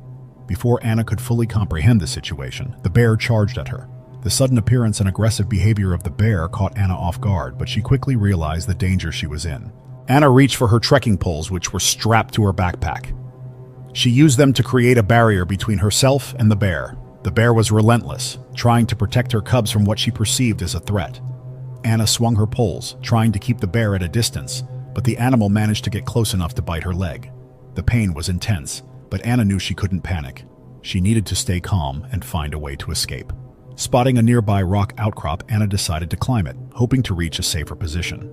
Using her trekking poles for support, she scrambled up the rocks, her leg throbbing from the bite wound. She reached the top and looked down to see the bear still pacing below, clearly agitated but unable to reach her. Anna sat on the outcrop, catching her breath and assessing her injuries, knowing she had to wait until the bear lost interest and left. Perched on the rock outcrop, Anna carefully examined her injuries. The bear's bite had left a deep wound on her leg, and the pain was sharp and unrelenting. She knew that she needed to clean and bandage the wound to prevent infection, but her immediate concern was ensuring the bear would not return. The female bear continued to pace below, watching Anna with protective eyes. Anna understood that the bear was likely worried for her cub's safety and would not leave until she felt the threat was gone. Hours passed as Anna remained on the outcrop, the adrenaline slowly fading, leaving her feeling exhausted and sore. The sun began to set, casting long shadows through the forest. Anna knew she needed to signal for help, but she also realized that moving too soon might provoke the bear. She stayed as still as possible, hoping that the bear would eventually move on. As dusk settled, the bear finally retreated with her cubs, disappearing into the dense forest. Anna waited a little longer to ensure they were truly gone. The forest grew quiet, the only sound being the rustling of leaves and the distant calls of birds. Anna carefully climbed down from the outcrop, her leg aching with every step. She made her way back to her backpack, where she retrieved her first aid kit. With trembling hands, she cleaned the wound and applied a bandage, trying to stay as calm as possible. Anna knew she needed to get help, but the remote location made it challenging. She decided to use her reflective blanket, a piece of emergency gear she always carried. The blanket could be used to signal rescuers or passing hikers by reflecting sunlight or flashlight beams. Anna found an open area near the trail and spread the blanket out, hoping it would catch someone's attention. As night fell, Anna wrapped herself in the blanket to stay warm. The temperature dropped quickly in the mountains, and the cold began to seep into her bones. She felt a mix of relief and anxiety, relieved that the immediate danger had passed, but anxious about being found in the dark wilderness. She stayed alert, listening for any sounds that might indicate help was on the way. Fortunately, a group of hikers passing through the area noticed the reflective blanket and came to investigate. They found Anna exhausted and in pain and quickly assessed the situation. The hikers had a satellite phone and contacted emergency services, providing them with the exact location. The rescue team arrived shortly after, transporting Anna to the nearest medical facility for treatment. Anna's experience in the Pyrenees was a sobering reminder of the unpredictability of nature. Her encounter with the bear highlighted the importance of being aware of one's surroundings and prepared for any situation. Despite her injuries, Anna felt grateful to have survived the ordeal. The incident also underscored the need for proper education and awareness about wildlife safety, especially in areas where humans and animals coexist closely. Anna's story became a cautionary tale for other hikers and adventurers, emphasizing the respect and caution needed when venturing into the wild. September 25, 2024, in the snow-covered forests of Wyoming, the day began like any other for Officer Adam Miller and his partner, Sarah Bennett. Both were seasoned police officers known for their dedication and bravery. Adam, a 37-year-old father of two, had been on the force for 15 years. His calm demeanor made him a pillar of strength in their department. Sarah, 29, had joined the force 3 years prior. With her sharp instincts and unyielding determination, she quickly gained respect among her peers. Adam and Sarah were patrolling near the Wind River Range, an area known for its rugged beauty and dangerous wildlife. Around noon, they received a call about a potential injured animal sighting deep in the forest. Local authorities suspected poaching activity, a growing problem in the region. The two officers were dispatched to investigate, equipped with standard gear but unaware of the peril awaiting them. The drive to the remote site was treacherous. Snow blanketed the narrow roads, and towering pines cast long shadows under the overcast sky. By 2 p.m., they reached the location and parked their vehicle. A chilling silence enveloped the area, broken only by the occasional rustling. As they walked deeper into the woods, they came across a tragic scene. A massive grizzly bear lying lifeless in the snow. Evidence of poaching was clear. The bear had been shot multiple times, and its paws had been crudely severed, likely for illegal trade. The officers were overcome with anger and sorrow at the senseless act. While Adam examined the bear's wounds, Sarah scanned the surroundings for clues. Suddenly, the sound of snapping branches caught her attention. She turned to see a colossal grizzly emerging from the thicket, its eyes blazing with fury. It was clear this bear was no ordinary encounter. It had likely been the mate of the poached animal, and now it was driven by rage. Before Adam could react, the bear charged with startling speed. It struck him with its massive paw, sending him sprawling to the ground. The force broke several ribs and left Adam struggling to breathe as the bear began to maul him viciously. Sarah raised her firearm, but the bear was relentless. She aimed and fired, but the bear turned its attention to her before she could act again. The bear slashed Sarah across the face, leaving deep bleeding wounds that blurred her vision. In sheer panic and pain, Sarah staggered back, realizing she was outmatched. Summoning her remaining strength, she retreated toward their vehicle, using the forest's dense cover to evade the bear. Back at the car, she managed to call for backup before collapsing from exhaustion and blood loss. The forest fell silent once more, save for the distant roar of the bear and the soft hum of approaching sirens. The nightmare was far from over, but reinforcements were on their way. The scene of terror would remain etched in Sarah's mind forever. As Sarah lay near the patrol vehicle, the faint sound of sirens in the distance gave her hope. Her vision was blurred by the blood trickling from her wounds, and her body trembled in the freezing cold. Every second felt like an eternity, and the harrowing sounds of the bear's roars still echoed in her mind. The backup team responding to her distress call arrived within an hour, bringing with them paramedics and wildlife experts. The rescue team found the scene more horrifying than they could have imagined. Adam's lifeless body was discovered near the remains of the poached bear. His injuries were extensive, with deep lacerations and multiple fractures caused by the bear's relentless attack. Sarah, barely conscious, was immediately treated for her injuries on site.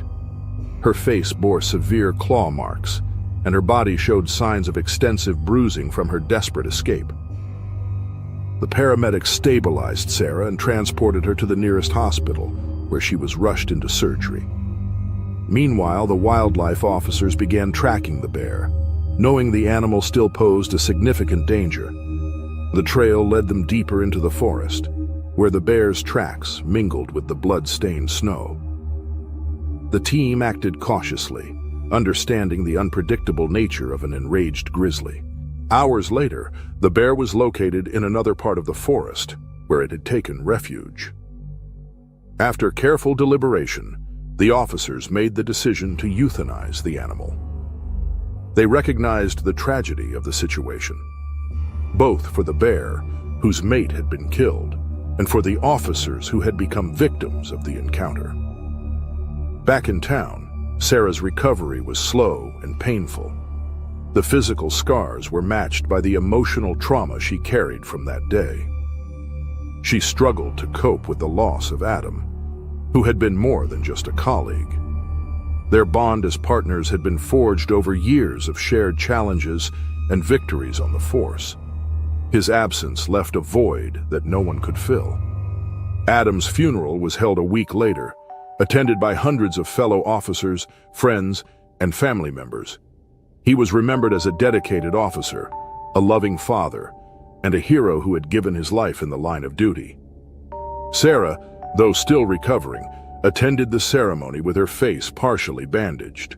She delivered a heartfelt tribute, vowing to honor his memory by advocating for stricter measures against poaching and increased safety protocols for officers working in wildlife zones. The incident sent shockwaves through the community and beyond. Local authorities launched an extensive investigation into the poaching activity, determined to bring those responsible to justice. The event also reignited conversations about the delicate balance between human activity and wildlife preservation. Conservationists emphasized the need for better education and enforcement to prevent such tragic encounters in the future. For Sarah, the path to healing was long and arduous. She underwent multiple surgeries to repair the damage caused by the bear's claws and endured months of physical therapy. Despite the challenges, she returned to the force, driven by a renewed sense of purpose. Her experience became a powerful reminder of the dangers faced by those who protect and serve, often at great personal cost. The forest where the attack occurred remained a somber place, marked by the memory of that fateful Christmas day.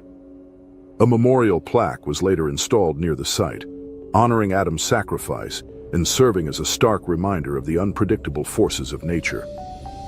For those who visited, it was a place to reflect on the fragility of life and the courage of those who risk everything to uphold their duty. July 5th, 2023, the sun bathed in a national park in northwestern Montana in golden light. as Sarah and James Holloway parked their luxury SUV at a scenic overlook. Sarah and James were both in their 60s. They were a wealthy couple, having spent most of their youth consolidating the fortune James had inherited from his father. But now, after all these years, it was finally time to relax. The couple had a newly found love for the outdoors. That day, they had come to marvel at nature's grandeur. Sarah snapped photos while James stretched, the soft hum of nature their only company.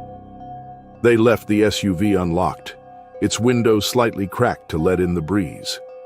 Inside, a half-eaten beef jerky sandwich rested on the console next to a bag of trail mix. The faint aroma of food mingled with the alpine air, drifting unnoticed by the humans. But other creatures had more sensitive noses. A grizzly bear prowled in the distance, hidden by the dense pines. Its powerful nose picked up the scent, sharp and tantalizing. Hunger, a constant companion of the creature, urged it forward. The bear lumbered up the slope, silent but purposeful, drawn by the promise of an easy meal. The Holloways, unaware of the approaching danger, stood near the overlook's edge, admiring the vast valley below. The bear reached their vehicle and rose onto its hind legs, towering above it. Placing a paw on the passenger side window, it tested the glass. The window held firm, but the bear's curiosity turned to frustration. It shattered the rear window with a powerful swipe, sending shards of glass spraying across the interior. The noise snapped Sarah's attention to the SUV. She turned, gasping as she saw the enormous bear clawing through the back seat. It ransacked the interior, tearing upholstery and dislodging the console to reach the food. Sarah grabbed James's arm, her heart pounding as they both froze in disbelief. The bear stopped, lifting its head. It sniffed the air and locked eyes with them. Its growl rumbled deep, an unmistakable warning that sent shivers down their spines. James took a hesitant step back, but the bear had already decided the two humans in front of it were far more interesting than the sandwich. With alarming speed for its size, it dropped to all fours and charged. The ground trembled under its massive weight, closing the gap between them in seconds. Sarah bolted toward the SUV, praying she would find safety inside the wrecked car. She reached the driver's door and yanked the handle, but the bear was faster. It slammed into her, its paw striking her back with brutal force. The impact sent her sprawling to the gravel, pain radiating through her body as she screamed. Before she could even blink, the bear pounced, pinning her down. Its claws raked her back, tearing through her jacket and flesh alike. James stood frozen, panic rooting him to the spot. When the bear ultimately turned its attention to him, he stumbled backward, his feet slipping on the uneven ground. The bear charged, jaws wide. It clamped down on his shoulder with a force that cracked bone. James's scream was cut short as the bear lifted him off the ground, shaking him violently. Blood sprayed from the wound as his frail body flailed like a rag doll. The bear dropped him, leaving James in a crumpled heap. But the nightmare was far from over. The animal turned back to Sarah, who was crawling toward the SUV, her hands leaving streaks of blood on the gravel. This time, Sarah managed to open the driver's door. She climbed into the seat, tears streaming down her face from the pain. But she couldn't get the door to close. The bear's massive frame prevented her from doing so. But when did it get there? Sarah's eyes opened wide in shock as she realized she was trapped in the enclosed space with the crazed creature. Its paw came down on her legs, pinning her in place. She kicked desperately, but the bear's weight was immovable. It bit into her thigh, its powerful jaws cutting through muscle and bone with ease. Her cries faded into weak gasps as her body went limp, her strength drained. The bear growled, the sound reverberating through the air. It stood over her, blood dripping from its maw, before getting out of the car and shifting its focus back to James. A faint engine roar broke through the chaos, a vehicle approaching from the road. The bear's ears flicked toward the sound, its gaze snapping to the distant headlights. It growled again, a deep, menacing rumble, before retreating to James.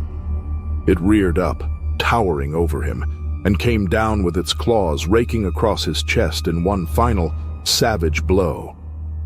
The approaching vehicle slowed as the driver noticed the shattered SUV and the chaos ahead.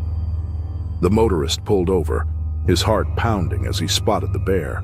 It stood over James's lifeless body, its fur matted with blood. The motorist hesitated, fumbling with his phone to call for help. Then the man revved his engine, hoping the sounds would scare the animal. Luckily, he was right. The bear retreated, running back into the forest. The motorist stepped out cautiously, the scene before him sinking in. He approached the SUV cautiously and saw Sarah's body, as lifeless as her husband's. The SUV was a wreck, windows smashed, doors clawed open, and the interior torn apart. The metallic scent of blood hung in the air, mingling with the faint aroma of the trees. Park rangers arrived minutes later, their faces grim as they surveyed the carnage. The bear had left deep gouges in the gravel where it had fought. The ground darkened with blood. The rangers cordoned off the area and began the painstaking task of recovering the bodies. They noted the vehicle's condition, the food left inside, and the couple's likely obliviousness to the danger they'd attracted. News of the attack spread quickly, the gruesome details sparking debates over human behavior in bear country. Experts pointed to the unlocked SUV and accessible food as clear liabilities. Others argued that no precaution could fully eliminate the risks of sharing space with such powerful predators. The bear was later tracked by rangers and euthanized, a decision that reignited controversy. Some mourned the loss of an animal acting on instinct, while others viewed it as a necessary step to prevent further tragedy. For Sarah and James, the allure of the national park in northwestern Montana had turned fatal in mere moments. The overlook where they stopped was temporarily closed, and the scarred landscape stood silent, witness to the horror unfolding there. Jennifer and Robert Whitman had always loved the outdoors. Their shared passion for nature often led them to remote corners of the wilderness. On September 2nd, 2019, the couple from Denver embarked on what they hoped would be an unforgettable backpacking trip through a national park northwest of Denver in north-central Colorado. They hiked deep into the backcountry, following a winding trail that led them to a picturesque clearing near a creek. The sound of rushing water and the serene isolation seemed perfect for their campsite. They pitched their tent, cooked a simple meal, and stored the leftover food in a bag, suspending it from a tree branch. But they had no idea how close they were to danger. Unbeknownst to them, the area was part of a grizzly bear's feeding territory. The bear, a massive male with a history of raiding campsites, was drawn to the scent of their meal.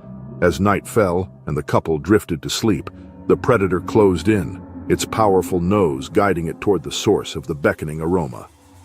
The night was calm, the stars bright above the treetops, when the bear reached the campsite. It circled the perimeter, sniffing and grunting, its massive paws silent on the soft ground. Finding the suspended food bag, the bear easily tore it down, devouring its contents in moments. But the scent of the humans lingered, leading the bear to the tent. Jennifer and Robert were jolted awake as the tent collapsed inward, with a deafening rip. The bear's claws slashed through the fabric like paper, its head thrusting inside. Chaos erupted as the couple scrambled into the confined space. The grizzly targeted Robert first. Its claws caught his shoulder, dragging him out of the tent with terrifying force.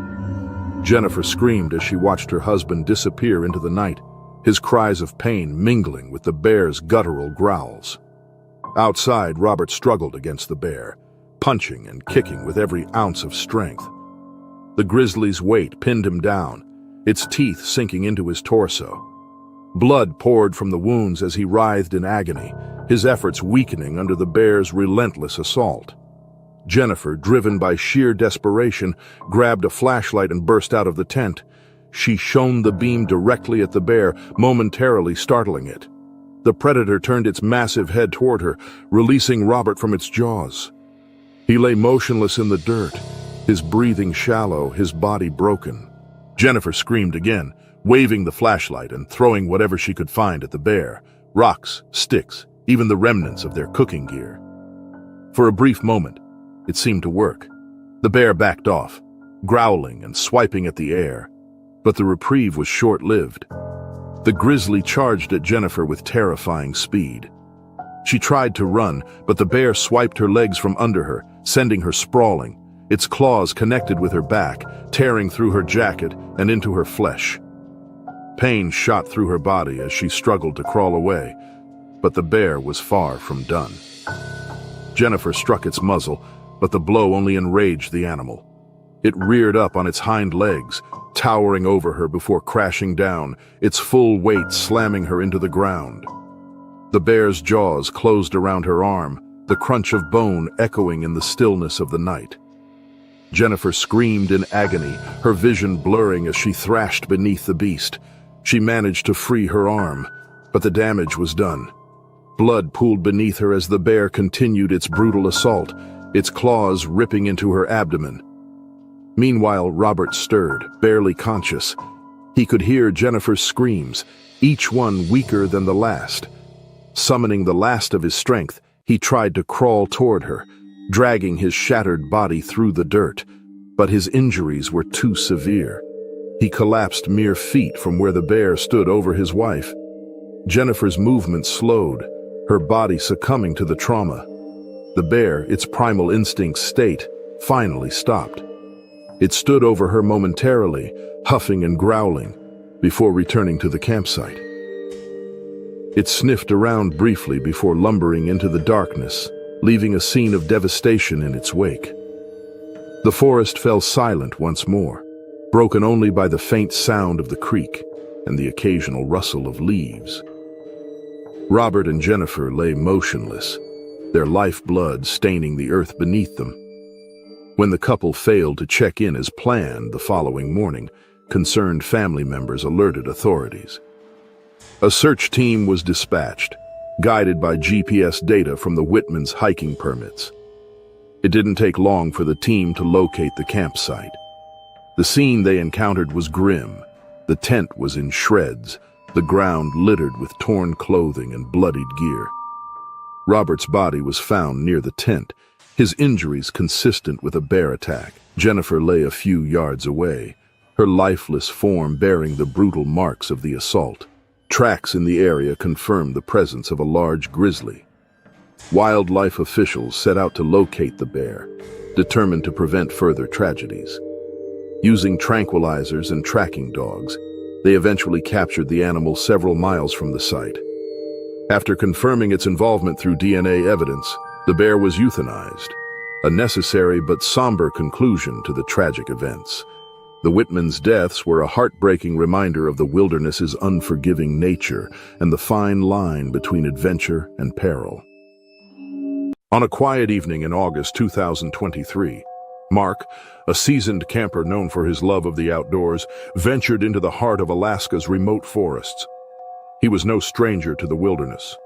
Over the years, he had explored countless trails and survived harsh weather conditions. At 45 years old, Mark was respected in his hiking community for his resourcefulness and knowledge of survival skills. His favorite pastime was escaping the hustle of city life to find solace in nature's untouched beauty. This particular journey was meant to be a short getaway.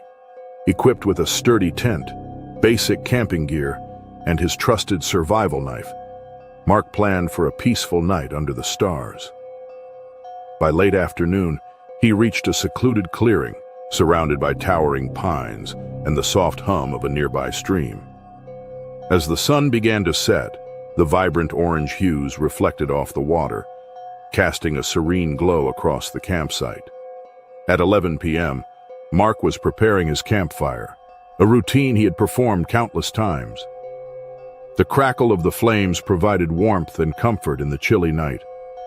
Suddenly, the rustling of leaves broke the calm. Mark froze, his senses heightened. He turned toward the sound, expecting perhaps a deer or another harmless animal. Instead, emerging from the dense brush, A massive grizzly bear stood before him, its size amplified by the shadows of the firelight. The bear's sudden appearance startled Mark. Before he could react, the animal charged with a force that knocked him off his feet. The initial blow left him dazed, and he barely had time to grasp his knife before the bear was upon him. Its powerful jaws clamped down, tearing into his chest. Mark suffered deep gashes across his torso, blood soaking his shirt as the bear mauled him relentlessly. He tried to fend it off, swinging his knife in desperation, but his strength was waning with each passing second. The bear's aggression seemed endless, and Mark felt his energy draining. Yet, as suddenly as it had attacked, the bear paused, its focus shifting. Perhaps satisfied or sensing no further threat, it began to retreat into the darkness, leaving Mark battered and bleeding. As the adrenaline wore off, Mark's mind raced with the realization of his condition. He was alone, gravely injured, and miles from help. With dawn still hours away, Mark mustered his remaining strength. The cold intensified his pain, each shallow breath a reminder of the gaping wounds on his chest. The night dragged on as he lay motionless, conserving what little energy he had, waiting for the first light of day to guide him to safety. On the morning after Mark endured the harrowing bear attack, the sun rose over the vast Alaskan wilderness, casting a pale golden light over the dense forests and rocky terrain. Despite his excruciating pain and critical injuries, Mark's survival instincts took over. He knew he had to act quickly if he wanted to live. His chest throbbed with agony, and the deep gashes from the bear's claws made every breath a struggle. The bear's mauling had left his chest severely injured, with lacerations and bruises covering his torso. Weak but determined, Mark began crawling in the direction of the ranger station he had seen on his map earlier. Each inch forward was a victory, though the effort drained him quickly. The ground beneath him was uneven, littered with roots and rocks, and the weight of his injuries pressed him further into the earth. His movements caused fresh pain to radiate from his wounds, and blood seeped through the makeshift bandage he had fashioned from his torn shirt. Yet he held on to the hope that help was within reach. The journey was grueling. Hours stretched on as Mark dragged himself through the wilderness, pausing only to catch shallow breaths and reassess his path. The memories of the bear's attack replayed in his mind. He remembered the immense size of the beast, the sound of its growls, and the sheer force of its charge. Despite the trauma, he focused on staying alert, fearing another predator might emerge. By midday, Mark's energy was nearly gone. Dehydration and blood loss made him lightheaded, and he began to question whether he could continue. But then, in the distance, he spotted a sign of human presence, a trail marker indicating the direction of the ranger station. The sight renewed his determination, and he pushed forward inch by inch, ignoring the searing pain in his chest and limbs. Finally, after what felt like an eternity, Mark reached the ranger station. It was a small wooden structure surrounded by tall trees. He used the last of his strength to knock on the door, his voice barely audible as he called out for help. The rangers inside quickly sprang into action, shocked by the sight of his injuries. They noted the deep claw marks across his chest and the pallor of his skin, indicating significant blood loss. An airlift was arranged immediately. Mark was carefully transported to the nearest hospital, where medical staff worked tirelessly to stabilize him. The doctors commended his resilience, amazed that he had managed to survive the ordeal and make it to safety on his own. The wounds on his chest required extensive stitches, and his recovery would involve months of physical therapy to regain his strength. News of Mark's encounter spread quickly, sparking discussions about the dangers of camping in bear territory and the importance of preparedness. Experts highlighted the need for campers to carry bear spray, avoid hiking alone, and store food properly to minimize the chances of an encounter. For Mark, the aftermath of the attack was more than physical. While his body slowly healed, the emotional scars remained. He found himself reliving the terror in his dreams, often waking in a cold sweat. Yet, as the weeks turned into months, he resolved to use his experience as a lesson. He began sharing his story with others, emphasizing the respect and caution that nature demands. Mark never returned to the Alaskan wilderness, but his love for the outdoors persisted in a different form. He became an advocate for wilderness safety, encouraging others to explore responsibly and with the right tools. Though the attack had changed him forever, it also gave him a newfound appreciation for life and the resilience of the human spirit. There was nothing that Bill Thompson, a retired farmer in northern Montana, loved more than strolling around the edge of his sprawling property. That's how Bill started every single one of his days. The morning of September 3rd, 2009, with its crisp air, was no exception. The land, bordered by dense forest, was quiet, except for the occasional rustle of leaves and birds chirping. These strolls were usually quiet. Bill would wake up, fill his favorite cup with coffee, put on his boots, and then spend half an hour walking on his property, noting any change. But that morning, as he approached a section of the fence, he noticed splintered wood and sagging wire damage. Likely an elk or deer had barreled through during the night. He would have to fix that soon. Bill sighed and knelt to inspect the break. He ran a hand along the jagged edges, deciding it would need a full repair. From behind him, a faint crackle of branches broke the stillness. He froze, his senses sharpening. Living so close to the wild, he knew the signs. A heavier presence that didn't belong to prey. He turned slowly, his gaze scanning the tree line. That's when he saw a massive grizzly bear, its shaggy brown coat rippling with muscle. The bear stood motionless, carefully watching Bill. The man's heart hammered in his chest. He guessed the bear had followed the scent of his crops, or perhaps the grain stored in the nearby shed. Now, it had found him instead. Bill knew better than to run and further provoke the animal, but instinct clawed at his mind. The bear dropped to all fours, its size dwarfing anything in its path. It took a step forward with a low growl that seemed to move the air. Bill's pulse spiked. He glanced around, searching for an escape route. A tree stood just a few yards away, its branches low enough to grab. It was his only chance, and a slim one at that. Bears are good climbers, which Bill knew very well, but he could see no other alternative. Slowly, he edged toward the tree, keeping his movements steady. But the bear's patience snapped. It charged each step a thunderous quake that seemed to rattle the earth beneath Bill's boots. Adrenaline surged through him as he bolted for the tree. He leaped, gripping the lowest branch and scrambling to pull himself up. The bear reached him instantly, slamming its weight against the trunk. The impact jarred Bill's hold, and his hand slipped. He fell, crashing to the ground with a thud that knocked the air from his lungs. Before he could recover, the bear was on him, its massive paw raked across his leg, easily tearing through denim and flesh. Bill screamed, watching in shock and disbelief as blood soaked his pants. The bear's growl was deafening, its breath hot and foul as it loomed over him. Desperation took hold. Bill kicked at the bear with his uninjured leg, which was like striking a boulder. The bear swatted again, its claws narrowly missing his face. Bill tried to crawl backward, dragging his mangled leg, but the predator was relentless. A sudden bark split the chaos. A sharp, furious sound echoed through the clearing. Bill's loyal German shepherd, Max, had appeared, charging toward the bear with a ferocity that defied his size. Max launched at the bear, sinking his teeth into its hind leg. The bear roared in surprise, twisting to swat at the dog. The diversion gave Bill precious seconds. Ignoring the searing pain in his leg, he clawed toward a fallen branch nearby. His fingers closed around the rough wood, and he swung it with all his strength at the bear's side.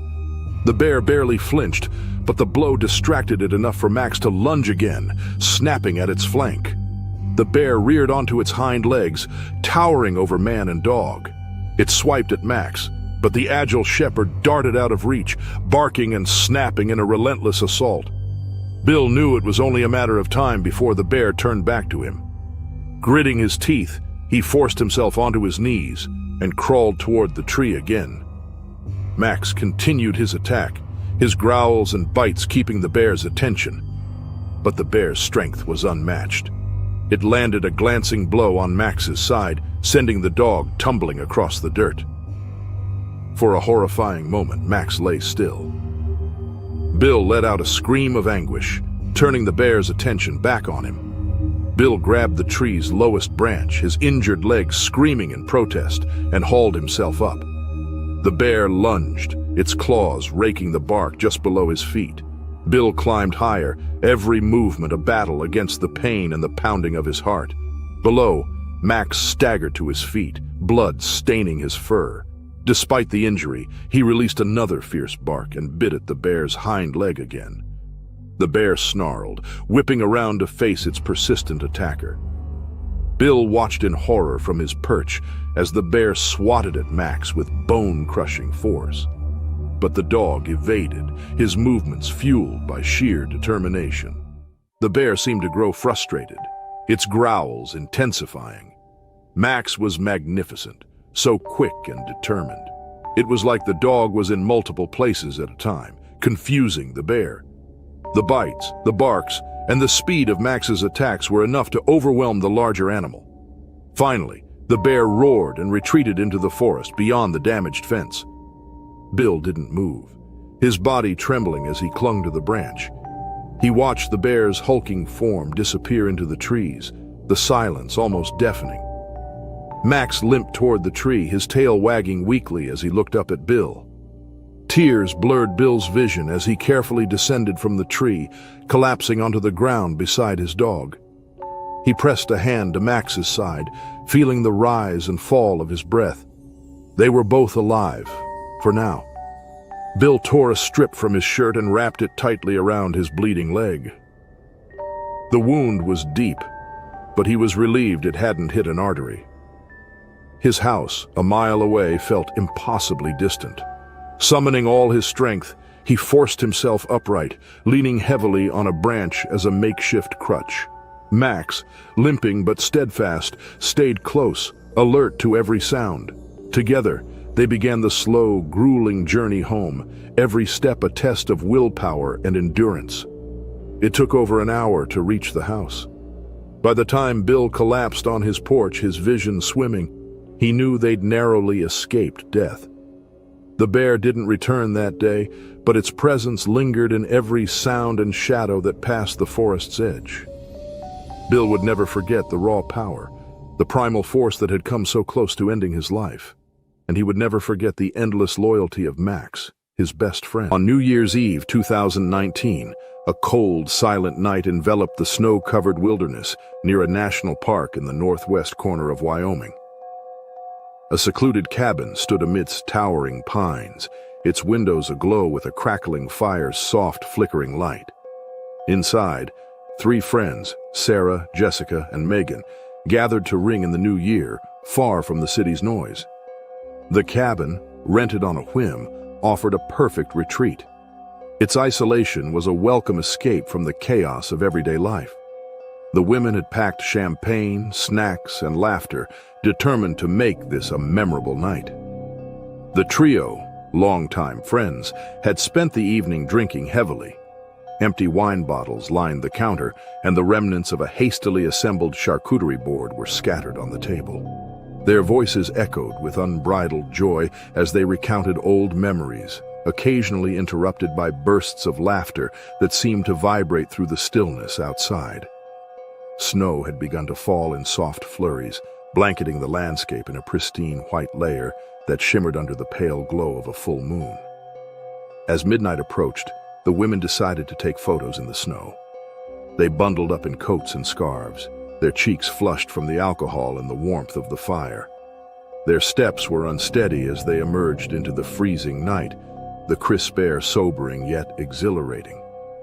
The soft crunch of snow underfoot mingled with their giggles as they stumbled toward a small clearing near the edge of the woods.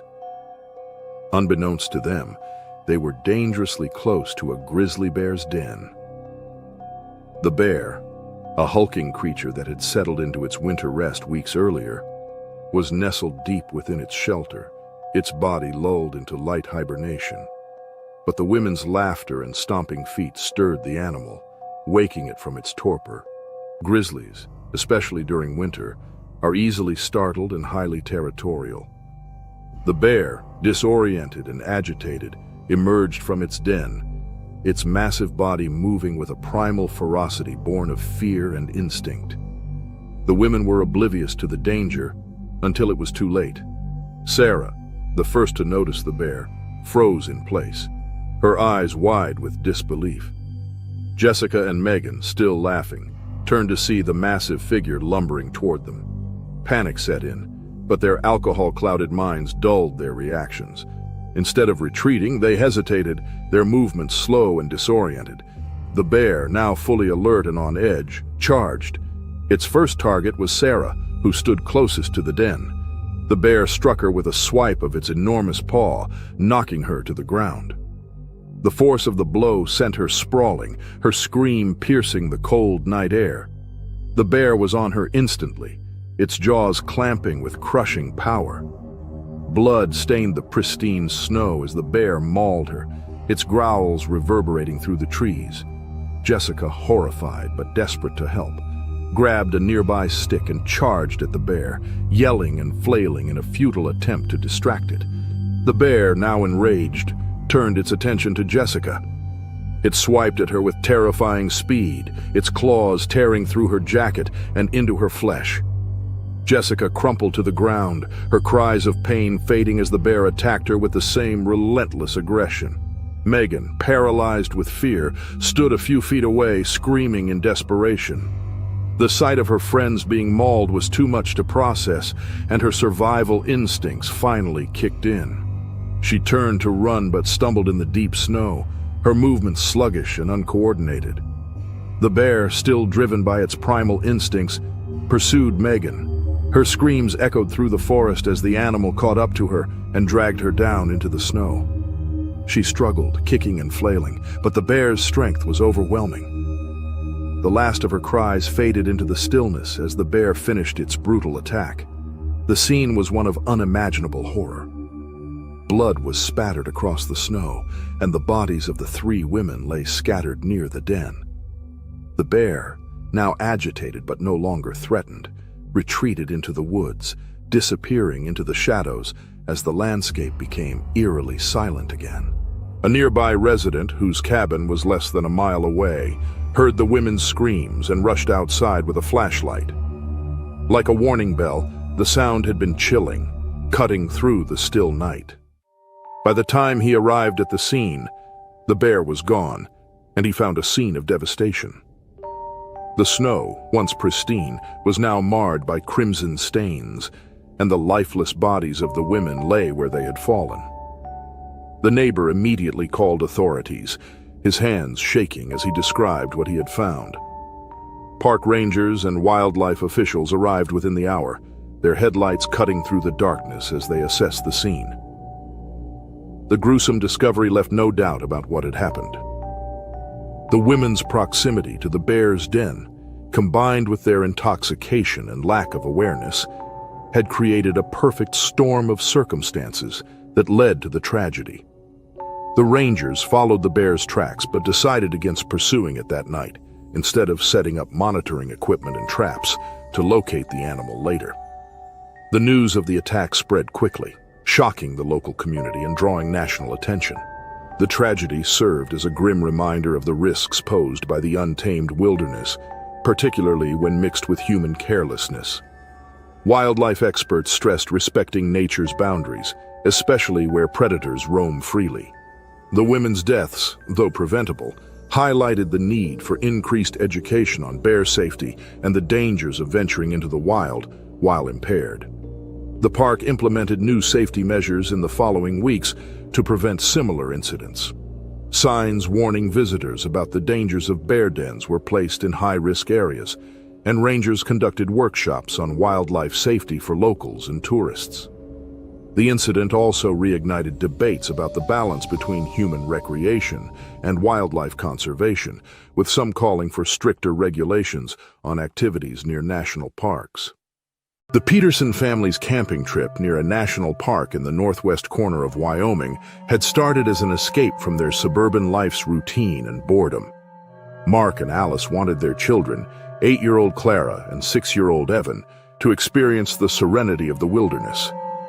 They set up camp in a secluded spot, far from other campers, believing the isolation would bring them closer together and teach the children a thing or two about nature and its glory. Mark and Alice felt capable enough to keep their children safe. At no point did they think they were putting Clara and Evan in harm's way. As night fell on August 21, 2021, the dense forest surrounding their campsite grew eerily quiet. The family huddled in their tent after roasting marshmallows by the fire, unaware that a mistake, a bag of snacks left unattended, was about to cost them everything. The bear arrived shortly after midnight, its presence announced by the crunch of heavy paws on dry leaves. Drawn by the scent of food, it lumbered into the campsite, its dark form blending with the shadows of the trees.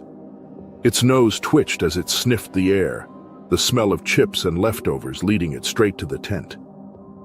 Inside, the family stirred. Mark woke first, already alert.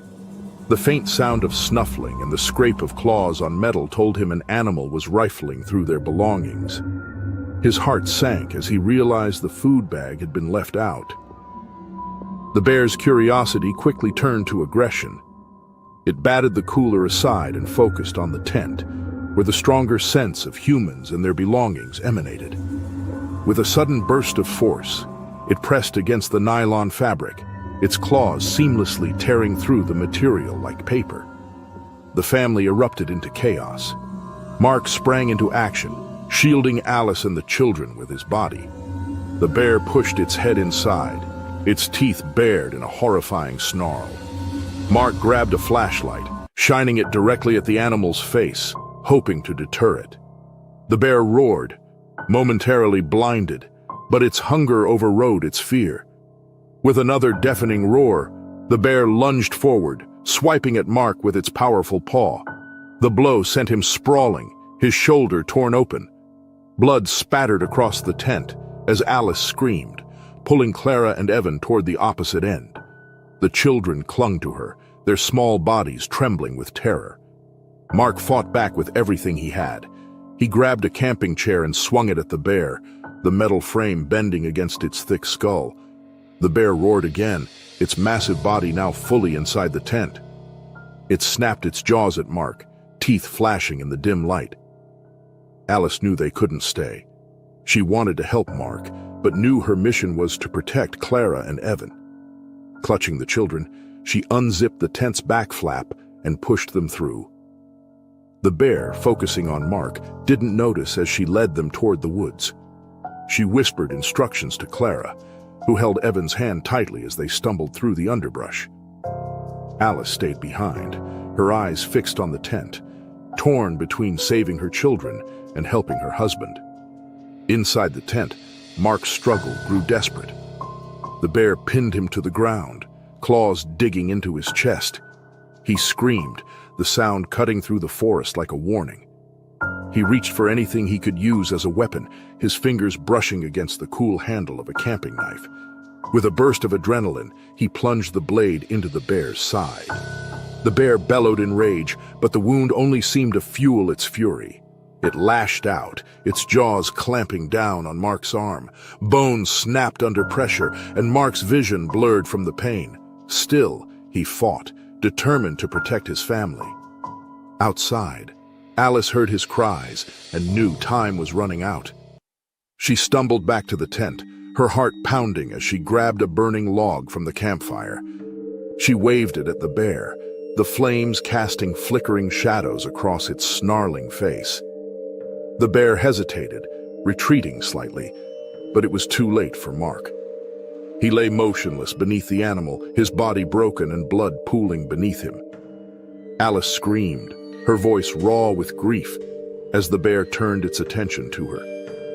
It seemed ready to charge momentarily, but a distant noise, a car engine perhaps, distracted it.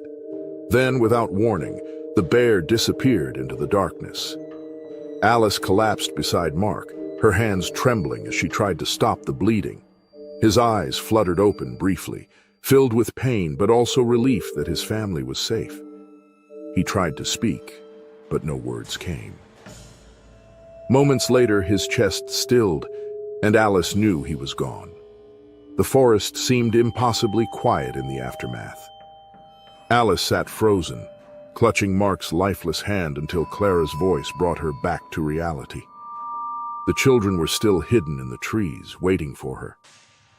She stumbled to her feet, every step a battle against the weight of her grief. Gathering the children, she led them down the trail, the flashlight flickering as they navigated the rough terrain. Clara and Evan clung to her, their small faces pale and tear-streaked. It wasn't until dawn that they encountered another human, a hiker who called for help. By the time authorities arrived, the campsite was a grim scene. Mark's body lay in the shredded tent, the ground stained with blood. Claw marks gouged the surrounding trees, a stark reminder of the predator that had claimed his life. Rangers searched for the bear, but it had vanished into the vast wilderness. They set traps and issued warnings, but the animal was never found. The Peterson family's tragedy became a cautionary tale. Back home, their community came together to help Alice and the children, but nothing could bring Mark back. Alice never returned to the outdoors. The memory of that night haunted her. The sounds of Mark's struggle and the sight of the bear burned into her mind. She clung to her children, vowing to protect them at all costs, even as she struggled to move forward. For Clara and Evan, the forest would always be a place of nightmares, where their father had fought and fallen, his love for them evident in his final act of bravery. They carried his memory, a bittersweet legacy of courage and sacrifice.